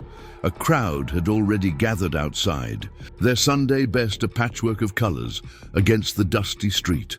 Heads turned as the Warren wagon approached, voices dropping to whispers. Emma felt their stares like physical touches, probing, assessing.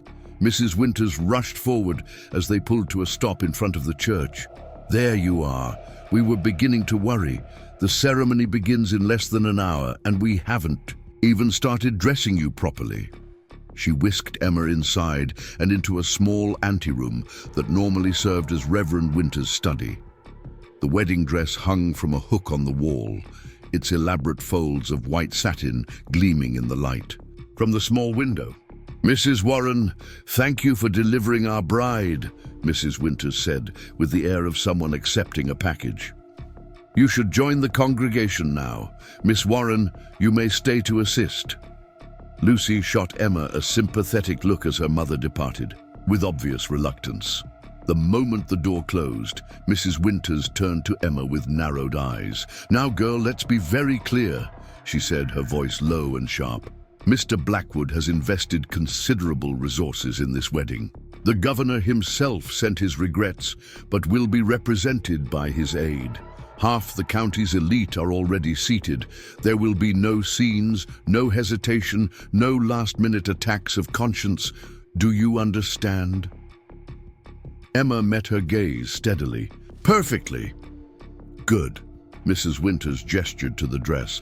"Lucy, help me get her into this. We're running behind schedule."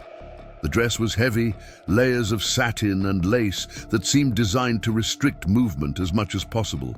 The bodice pinched, the high collar chafed, and the voluminous skirts made it nearly impossible to move without assistance. By the time they had buttoned, hooked, and tied every fastening, Emma felt less like a bride and more like a prisoner in elegant restraints.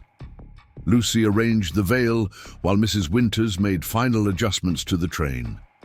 Through the thin wall, Emma could hear the church filling, the murmur of voices rising as more people arrived. "I should check that everything is ready," Mrs. Winters declared, giving Emma a final critical assessment.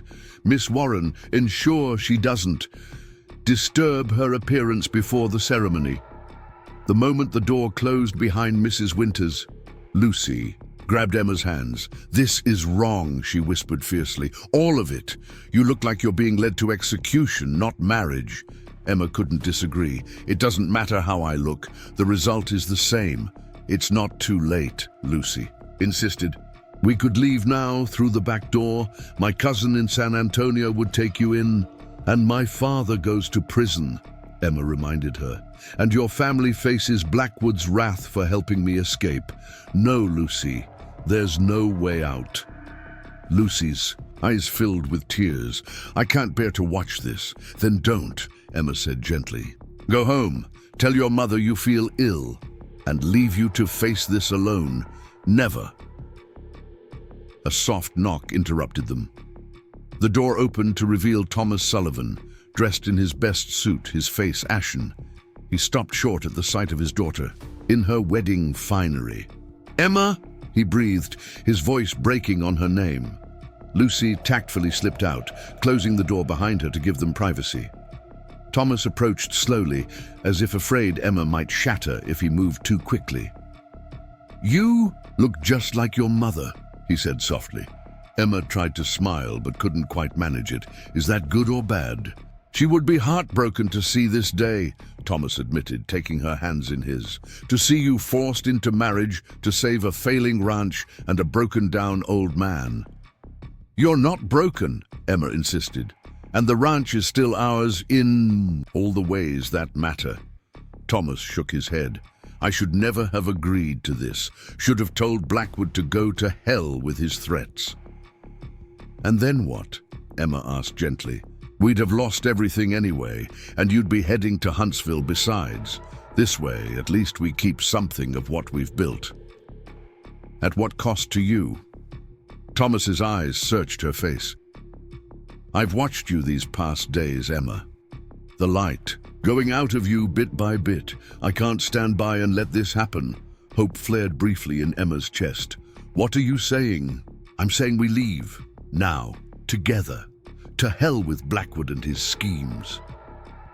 For a moment, Emma allowed herself to imagine it, slipping out the back of the church, fleeing west, starting fresh somewhere Blackwood couldn't reach them. But reality intruded quickly. "He'd find us," she said. "You know he would. He has the resources, the connections, and when he did..." Thomas's shoulders slumped. "I know, I had to offer, had to try." "I know, Pa." Emma squeezed his hands. "And I love you for it." Another knock at the door, more insistent this time. Mrs. Winters' voice cut through the wood. "5 minutes, Mr. Sullivan. The guests are seated, and Mr. Blackwood is in position." Thomas's expression hardened. That man, acting like this is a normal wedding, like he's a normal groom waiting for his bride. "Let him pretend," Emma said grimly. "We know the truth." 5 minutes, 5 minutes of freedom remaining. Emma straightened her shoulders beneath the heavy dress. "Will you walk me down the aisle, Pa?" Thomas nodded, his eyes suspiciously bright. "It would be my honor." When Mrs. Winters opened the door again, they were ready, or as ready as they could be under the circumstances. Emma took her father's arm, gripping perhaps a bit too tightly, and allowed herself to be led to the church entrance. The small building was packed to capacity, faces turning expectantly as Emma appeared. At the altar stood Reverend Winters, Bible in hand, and beside him Jeremiah Blackwood in an expensive black suit, his expression one of smug satisfaction. The music began, Mrs. Peterson at the small organ, playing a wedding march that seemed to Emma more like a funeral dirge. Thomas patted her hand reassuringly as they began the slow walk down the aisle. Emma kept her eyes fixed straight ahead, refusing to acknowledge the whispers that followed her progress. She could feel Blackwood's gaze, assessing her appearance. with the cool appraisal of a man examining a newly acquired possession. 3 steps from the altar, the church doors burst open with a bang that made several women shriek in alarm. Every head turned as a figure strode down the aisle with purposeful steps, a ranger in full uniform, the silver star on his chest catching the light from the windows. Behind him came another familiar figure, Talon. Emma's heart leapt into her throat. He had returned, just as he promised. But the presence of the ranger suggested this was more than a dramatic interruption. "What is the meaning of this?" Blackwood demanded, his composure slipping for the first time Emma could recall. "This is a private ceremony." The ranger, a tall man with a weathered face and eyes that had seen too much of the world's darkness, removed his hat as he approached the altar. "Captain James Rollins, Texas Rangers," he announced, his voice carrying to every corner of the church. "I'm afraid this ceremony will have to be postponed." Reverend Winters sputtered in indignation. "On what authority do you interrupt a holy sacrament?" "On the authority of the state of Texas," Rollins replied calmly. He turned to Blackwood. "Jeremiah Blackwood, I have a warrant for your arrest on charges of fraud, extortion, and murder." A collective gasp rippled through the congregation. Emma felt her father's grip on her arm tighten in shock. Blackwood's face darkened. "This is absurd. Sheriff Porter, do your duty." Porter rose from his seat near the front, clearly uncomfortable. "Now see here, Captain. Mr. Blackwood is a respected citizen of this county. Whatever accusations you're bringing are supported by extensive evidence," Rollins interrupted, producing a folded document from inside his coat, "including testimony from your former deputy, Bill Harris, regarding your involvement in covering up Blackwood's activities." Porter blanched, his hand moving instinctively toward his gun before thinking better of it. 2 more rangers had appeared at the church door, their stance making it clear that resistance would be unwise. Blackwood maintained his composure, though a muscle twitched in his jaw. "This is a misunderstanding that will be cleared up promptly. In the meantime, there's no reason this wedding cannot proceed." "I disagree," Rollins said mildly, "considering that one of the charges involves coercing Miss Sullivan into marriage through fraudulent claims and threats against her father." Emma's knees nearly buckled in relief. Talon had done it. He had found the evidence they needed. Blackwood's mask finally slipped, revealing the rage beneath. "This is that savage's doing," he snarled, glaring at Talon, who stood silently behind the ranger captain, him and his lies. "Mr. Two Rivers provided information that led us to investigate," Rollins acknowledged. "But the evidence comes from your own former associates in Charleston, men who were all too happy to testify about your business practices once they were assured of protection." Murmurs swept through the church as the congregation processed this revelation. Emma caught fragments. "Charleston? Didn't he say Philadelphia? What business?" Rollins turned to address the stunned wedding guests. "For those of you unaware, Mr. Blackwood operated under the name Edward Harding in Charleston, where he employed similar tactics to acquire property through fraudulent loans before fleeing when investigations began. His first wife didn't die of fever, as he claimed. She was found drowned in suspicious circumstances, leaving him her considerable fortune." The murmurs grew louder. Mrs. Winters had gone pale, clutching her husband's arm for support. "This is slander," Blackwood declared, though his confident tone had faltered. "I demand my lawyer be present before any further accusations are made." "You'll have ample opportunity to consult with legal counsel," Rollins assured him. "In Austin, where you'll be held pending trial." He gestured to the rangers at the door, who moved forward with purposeful strides. Blackwood backed away, desperation entering his eyes for the first time. "Porter!" he snapped. "Don't just stand there." But Sheriff Porter seemed to be calculating his own odds, looking from the determined rangers to the congregation watching in shocked silence. Self-preservation won out. "Sorry, Jeremiah," he said, raising his hands in a gesture of surrender. "Looks like your luck's run out." With that small betrayal, something in Blackwood snapped. His hand darted inside his jacket, emerging with a small derringer that he aimed not at the rangers, but at Emma. "If I go down, so does she," he snarled. Everything happened at once. Thomas threw himself in front of Emma. Talon lunged forward with preternatural speed. The rangers drew their weapons. A shot rang out, deafening in the confined space of the church. Women screamed, men ducked for cover. Emma fell to her knees, dragging her father with her, certain one of them had been hit. But when she looked up, it was Blackwood who staggered backward, a look of profound surprise on his face as he stared at the spreading red stain on his pristine white shirt. Talon stood before him, a small pistol in his hand that Emma hadn't realized he possessed. His expression was calm.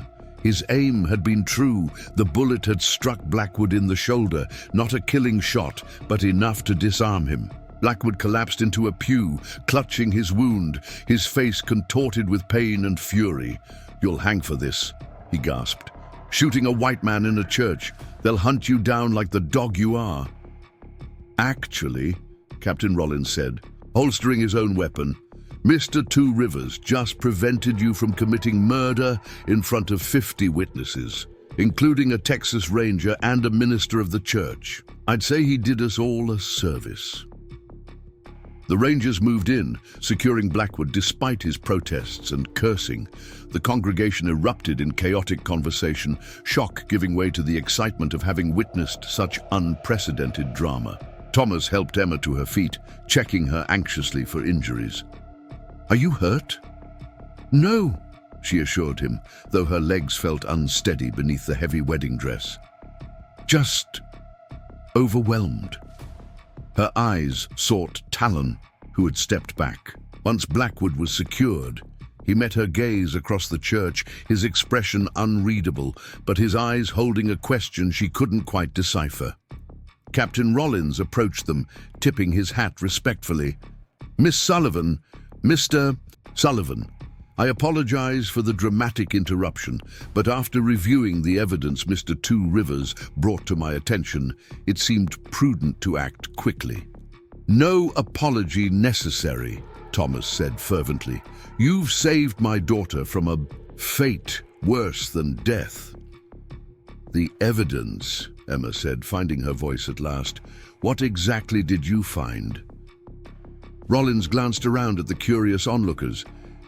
"Perhaps we should discuss this somewhere more private. Once we've transported Blackwood to secure accommodations."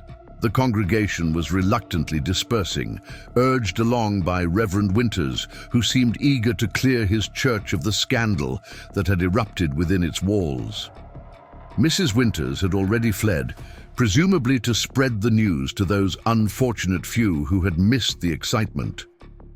Lucy appeared at Emma's side, her eyes wide with shock and no small amount of satisfaction. "Emma, are you all right? I can't believe what just happened." "I'm fine," Emma assured her, though "fine" hardly captured the tumult of emotions coursing through her. Relief, confusion, lingering fear, and beneath it all a growing sense of liberation. "Just need a moment to breathe." "Of course," Lucy said, understanding immediately. "Let me help you out of that horrible dress." With Lucy's assistance, Emma retreated to the anteroom, shedding the wedding gown with frantic haste. Her simple clothes from the day before felt like armor after the restrictive formal wear, offering freedom of movement and the comfort of familiarity. When they emerged, the church had emptied save for Thomas, Captain Rollins, and Talon, who stood in quiet conversation near the altar. "Blackwood has been placed in custody," Rollins informed them as Emma approached. "We'll transport him to Austin tomorrow. In the meantime, I've sent one of my men to secure his property and collect additional evidence." "What about our ranch?" Thomas asked. "He said he had already filed the foreclosure papers." Filed but not finalized, Rollins replied. Given the circumstances, namely that they were part of a larger fraudulent scheme, I believe a judge will invalidate them promptly. Your property remains yours, Mr. Sullivan. A weight lifted from Emma's shoulders, so profound she nearly staggered. With the relief of it, the ranch was safe. Her father was safe. She was free from Blackwood's machinations. What will happen to him? She asked. He'll face trial in Austin, Rollins said. Between the evidence from Charleston, the testimony we've already secured, and the charges here in Cedar Creek, he's looking at a lengthy prison sentence, possibly hanging if the murder charges from Charleston are proven. The captain tipped his hat again. I need to oversee the arrangements for our prisoner. Mr. Two Rivers can fill you in on the details of our investigation. I'll speak with you both again before we depart tomorrow.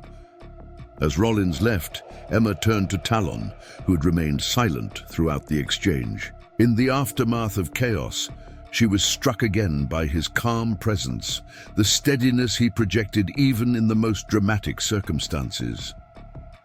You came back, she said simply.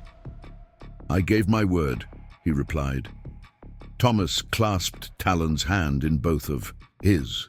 How can we ever thank you? You've saved my daughter, saved our home.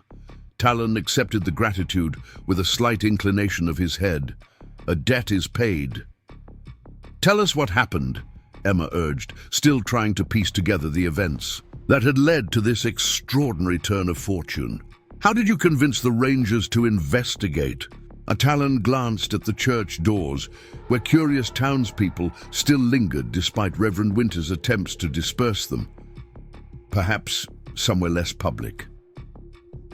They decided to return to the Sullivan Ranch.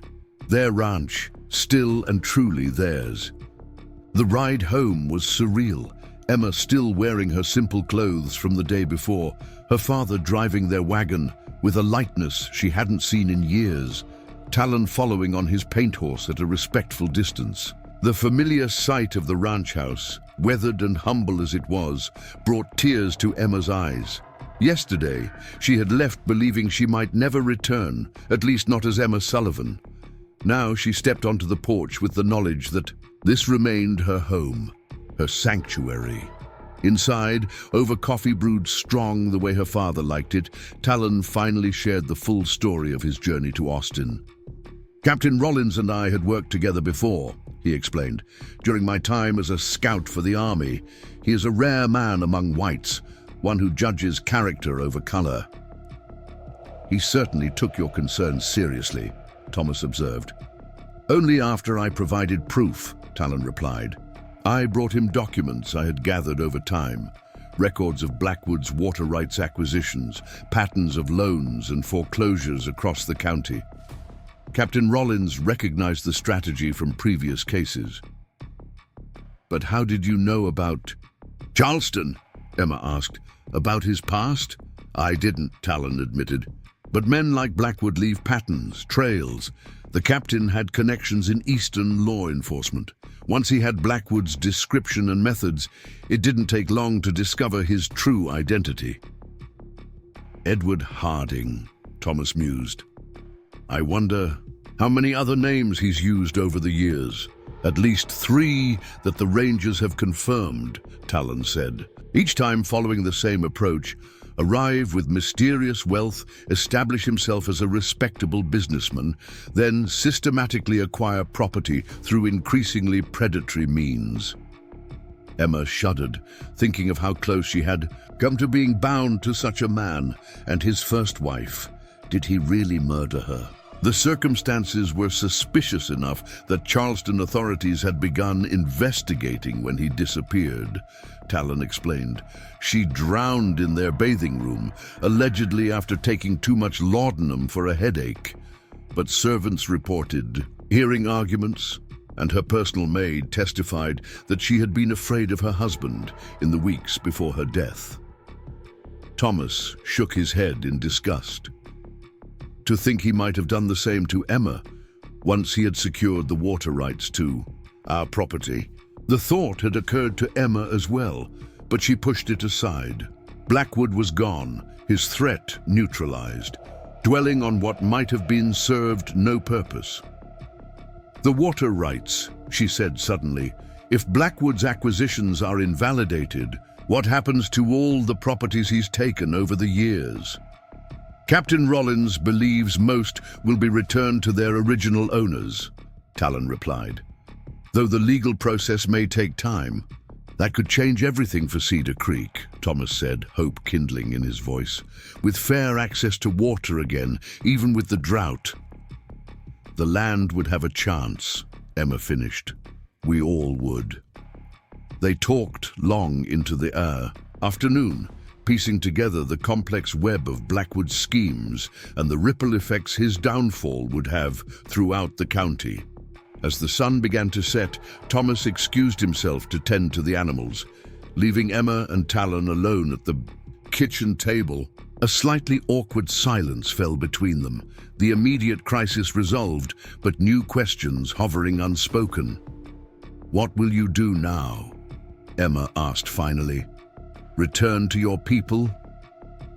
Talon considered the question, his dark eyes thoughtful. "For a time, there are matters that require my attention there. The horses we recovered need to be returned, stories told of what happened here." Emma nodded, trying to ignore the small pang of disappointment his answer provoked. What had she expected? That he would stay? That their extraordinary circumstances had created something beyond the repayment of an old debt? "And you?" Talon asked. "What will Emma Sullivan do with her freedom?" She hadn't had time to consider it fully, the question catching her off guard. For weeks, her entire focus had been survival, keeping the ranch, protecting her father, enduring whatever came next. The sudden opening of possibilities felt dizzying. "Rebuild," she said after a moment. "Help my father restore what Blackwood tried to destroy. Beyond that..." She smiled ruefully. "I haven't thought much past today, to be honest." "Wise," Talon observed. "The future reveals itself one day at a time." Another silence fell, more comfortable than the last. Outside, the sun dipped toward the horizon, painting the drought-parched land in soft gold light that made it almost beautiful despite its harshness. "I should go," Talon said eventually, rising from his chair. "The captain expects me back in town before nightfall." Emma stood as well, suddenly reluctant to see him leave. "Will you come back before you return to your people?" Something flickered in his eyes. Surprise, perhaps, or something warmer. "If that is your wish." "It is," she said simply. He nodded once, a gesture that somehow conveyed more than words could have. Then he was gone, slipping out the door with that same silent grace that had struck her from the beginning. Emma watched from the porch as he mounted his horse and rode toward town, his figure gradually diminishing in the distance until he was just a speck against the darkening sky. Only then did she realize she was still clutching his knife, the one he had given her for protection. She would return it when he came back. If he came back. Night fell over the Sullivan Ranch, a normal night for the first time in what felt like an eternity. Emma prepared a simple supper for herself and her father, the familiar routine comforting after the chaos of the day. "Hard to believe it's over," Thomas said as they ate. "Blackwood's hold on us, on the whole county. Gone in a single day." "Not gone completely," Emma cautioned. "There will be legal battles, questions about the properties he controlled, but the worst of it." She smiled. "Yes, that's over." Thomas studied his daughter's face in the lamplight. "You've changed through all this. Have I? Grown stronger, if that was possible." He reached across the table to pat her hand. "Your mother would be proud of the woman you've become." Emma's throat tightened with emotion. "I hope so." Later, preparing for bed in her own room, Emma found herself drawn to the window. The night was clear, stars scattered across the vast Texas sky like diamonds on black velvet. Somewhere out, There, Talon was perhaps looking at the same stars, perhaps thinking of the extraordinary events that had brought them together and the uncertain paths that lay ahead. For the first time in weeks, Emma fell asleep without dread, weighing on her chest, without fear of what tomorrow would bring. Whatever came next, she would face it on her own terms, in her own way. She was still Emma Sullivan, daughter of this land, product of her choices rather than someone else's schemes. And that, she realized as sleep claimed her, was the greatest freedom of all. The next morning dawned clear and bright, the relentless Texas sun already promising another scorching day.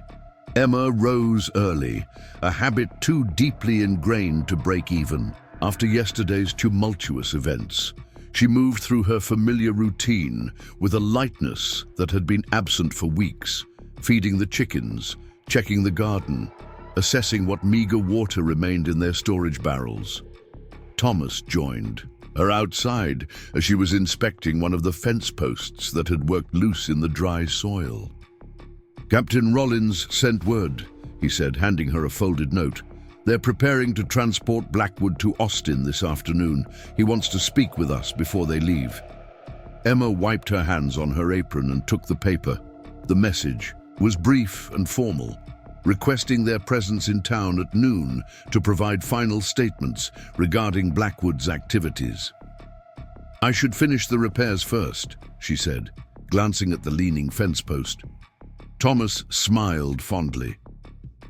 "Some things never change. Even after nearly getting married at gunpoint, you're still worried about the fence line." Emma returned his smile. "The land doesn't care about our dramas. It needs tending regardless." They rode into Cedar Creek just before noon. The town, buzzing with excitement over the scandal. Faces turned as they passed, expressions ranging from sympathy to avid curiosity. Outside the sheriff's office, a small crowd had gathered, hoping for a glimpse of the disgraced Jeremiah Blackwood before he was transported to the state capitol.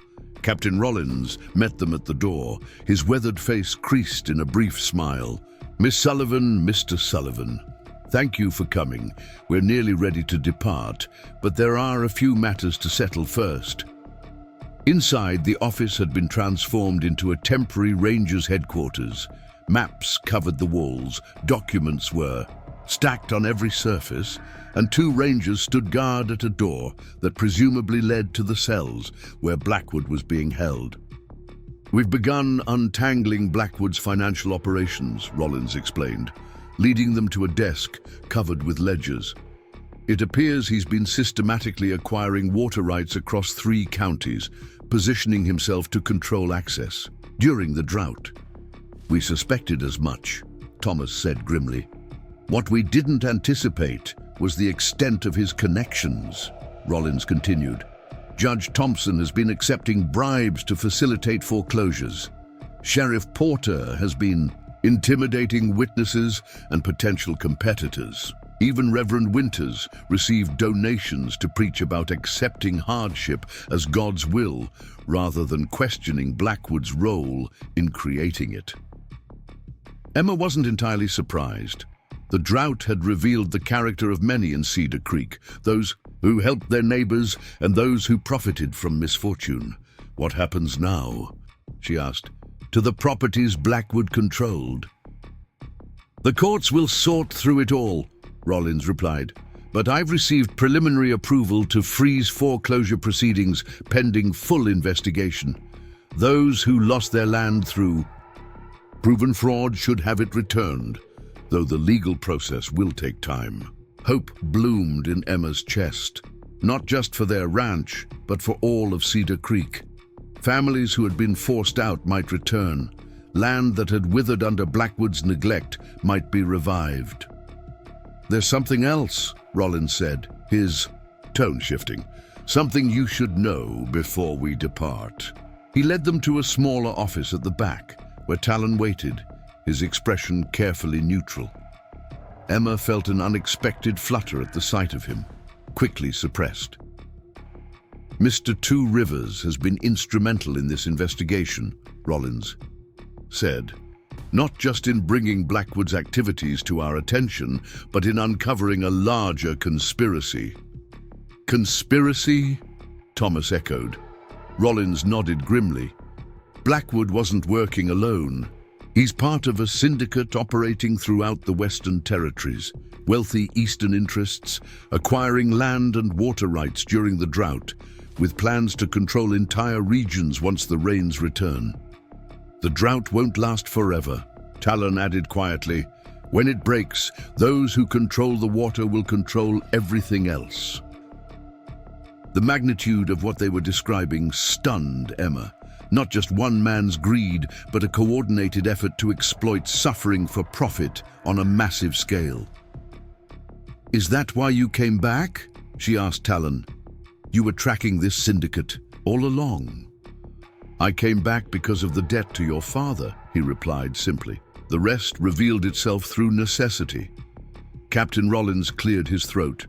"Which brings me to the difficult part. Blackwood's associates will not be pleased about his arrest or the exposure of their operations. There may be repercussions." The implication hung in the air.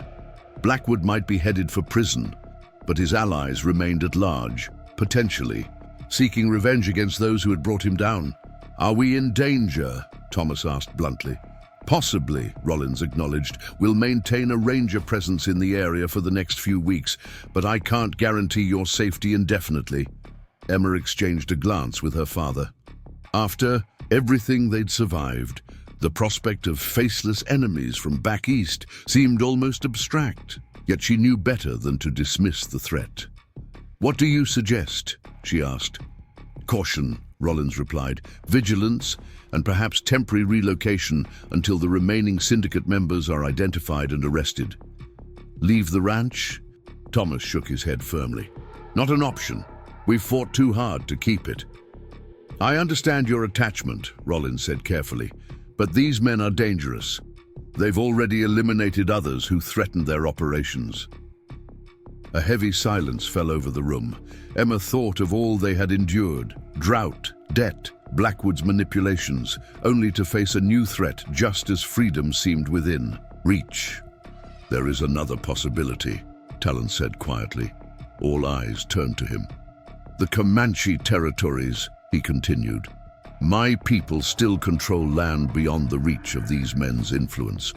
You would be welcome there until the danger passes." Emma stared at him in surprise. "You're offering us sanctuary." "I am offering a choice," Talon clarified, "one not available to many whites." Thomas frowned, clearly torn between the threat to their safety and the prospect of leaving the ranch they had fought so hard to keep. "How long would we need to stay away?" he asked Rollins. "Hard to say," the captain admitted. "Weeks, possibly months. These investigations move slowly, particularly when the targets have money and influence." Emma considered the implications. Months away from home, living among a people still technically at war with the United States, depending on Talon's protection. "Perhaps there's a middle path," she suggested. "What if we remained at the ranch but with protection? Someone who knows the land, who could recognize threats before they materialize?" Rollins nodded thoughtfully. "That could work. I could leave. A ranger—" "I will stay," Talon interrupted. The offer hung in the air, unexpected and profound. Emma felt something shift in her chest, a recognition of what he was offering beyond mere protection. "Your people," she began. "Will understand," he finished. "The debt is not yet fully paid." Thomas studied Talon's face, searching for something only he could see. Whatever he found there seemed to satisfy him. "We would welcome your help," he said finally, extending his hand, "for as long as you choose to give it." Talon clasped Thomas's hand, the gesture sealing an agreement that went beyond words. Captain Rollins seemed relieved. "I'll feel better knowing you have someone watching over you. Mr. Two Rivers has proven himself more than capable." Their business concluded, they moved to leave. As they passed the guarded door, It opened to reveal Blackwood being prepared. For transport, hands shackled, the elegant attire of yesterday replaced by simple prisoner's garb. His gaze locked onto Emma, hatred burning in his eyes. "This isn't over," he spat. "You think you've won, but you have no idea what's coming." Emma faced him calmly, no longer intimidated by his threats. "Whatever comes, we'll face it together." Blackwood's lips curled in a sneer as his gaze shifted to Talon. "Found yourself a pet savage, have you? How touching, how disgustingly predictable." Talon didn't react, his expression remaining impassive in the face of Blackwood's venom. "That's enough," one of the rangers said gruffly, pushing Blackwood toward the door. As they led him away, Emma caught a final glimpse of the man who had nearly become her husband. Behind the hatred, she saw something else now: fear. For all his schemes and machinations, Jeremiah Blackwood was just a man facing the consequences of his actions.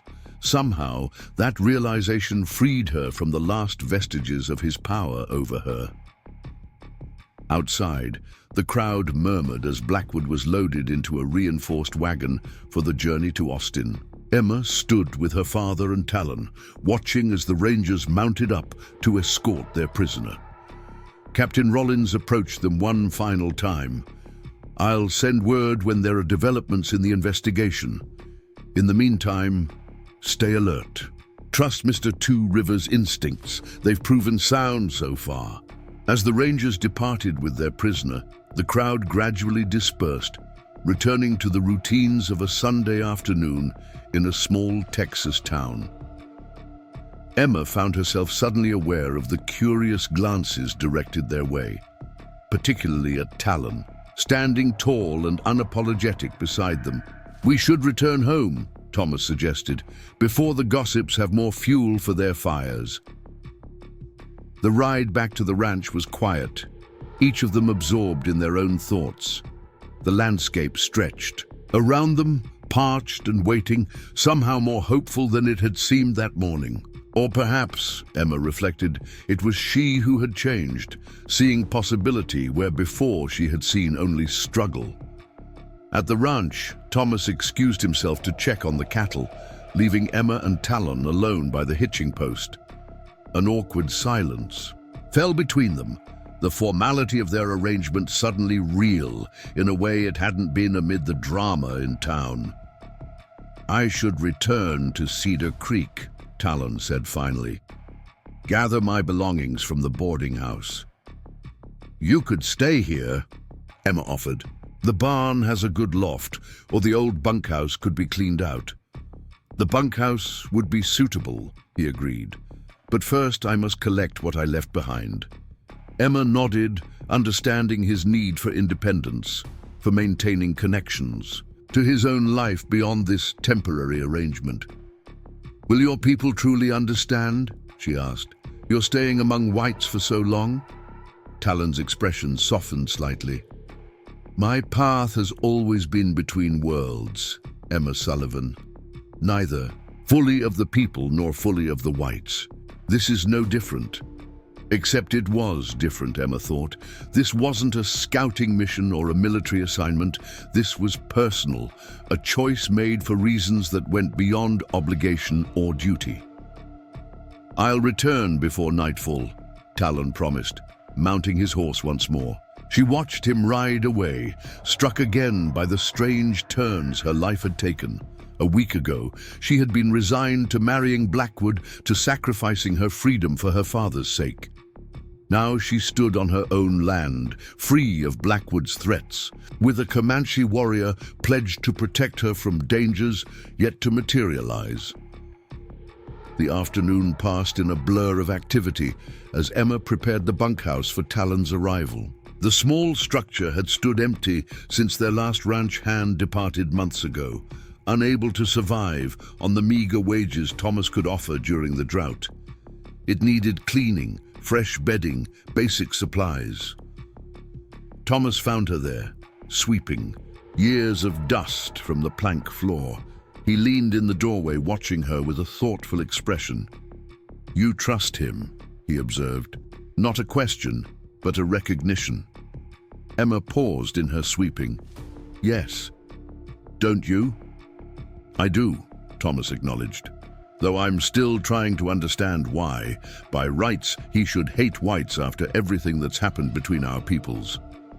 "He sees beyond that," Emma said.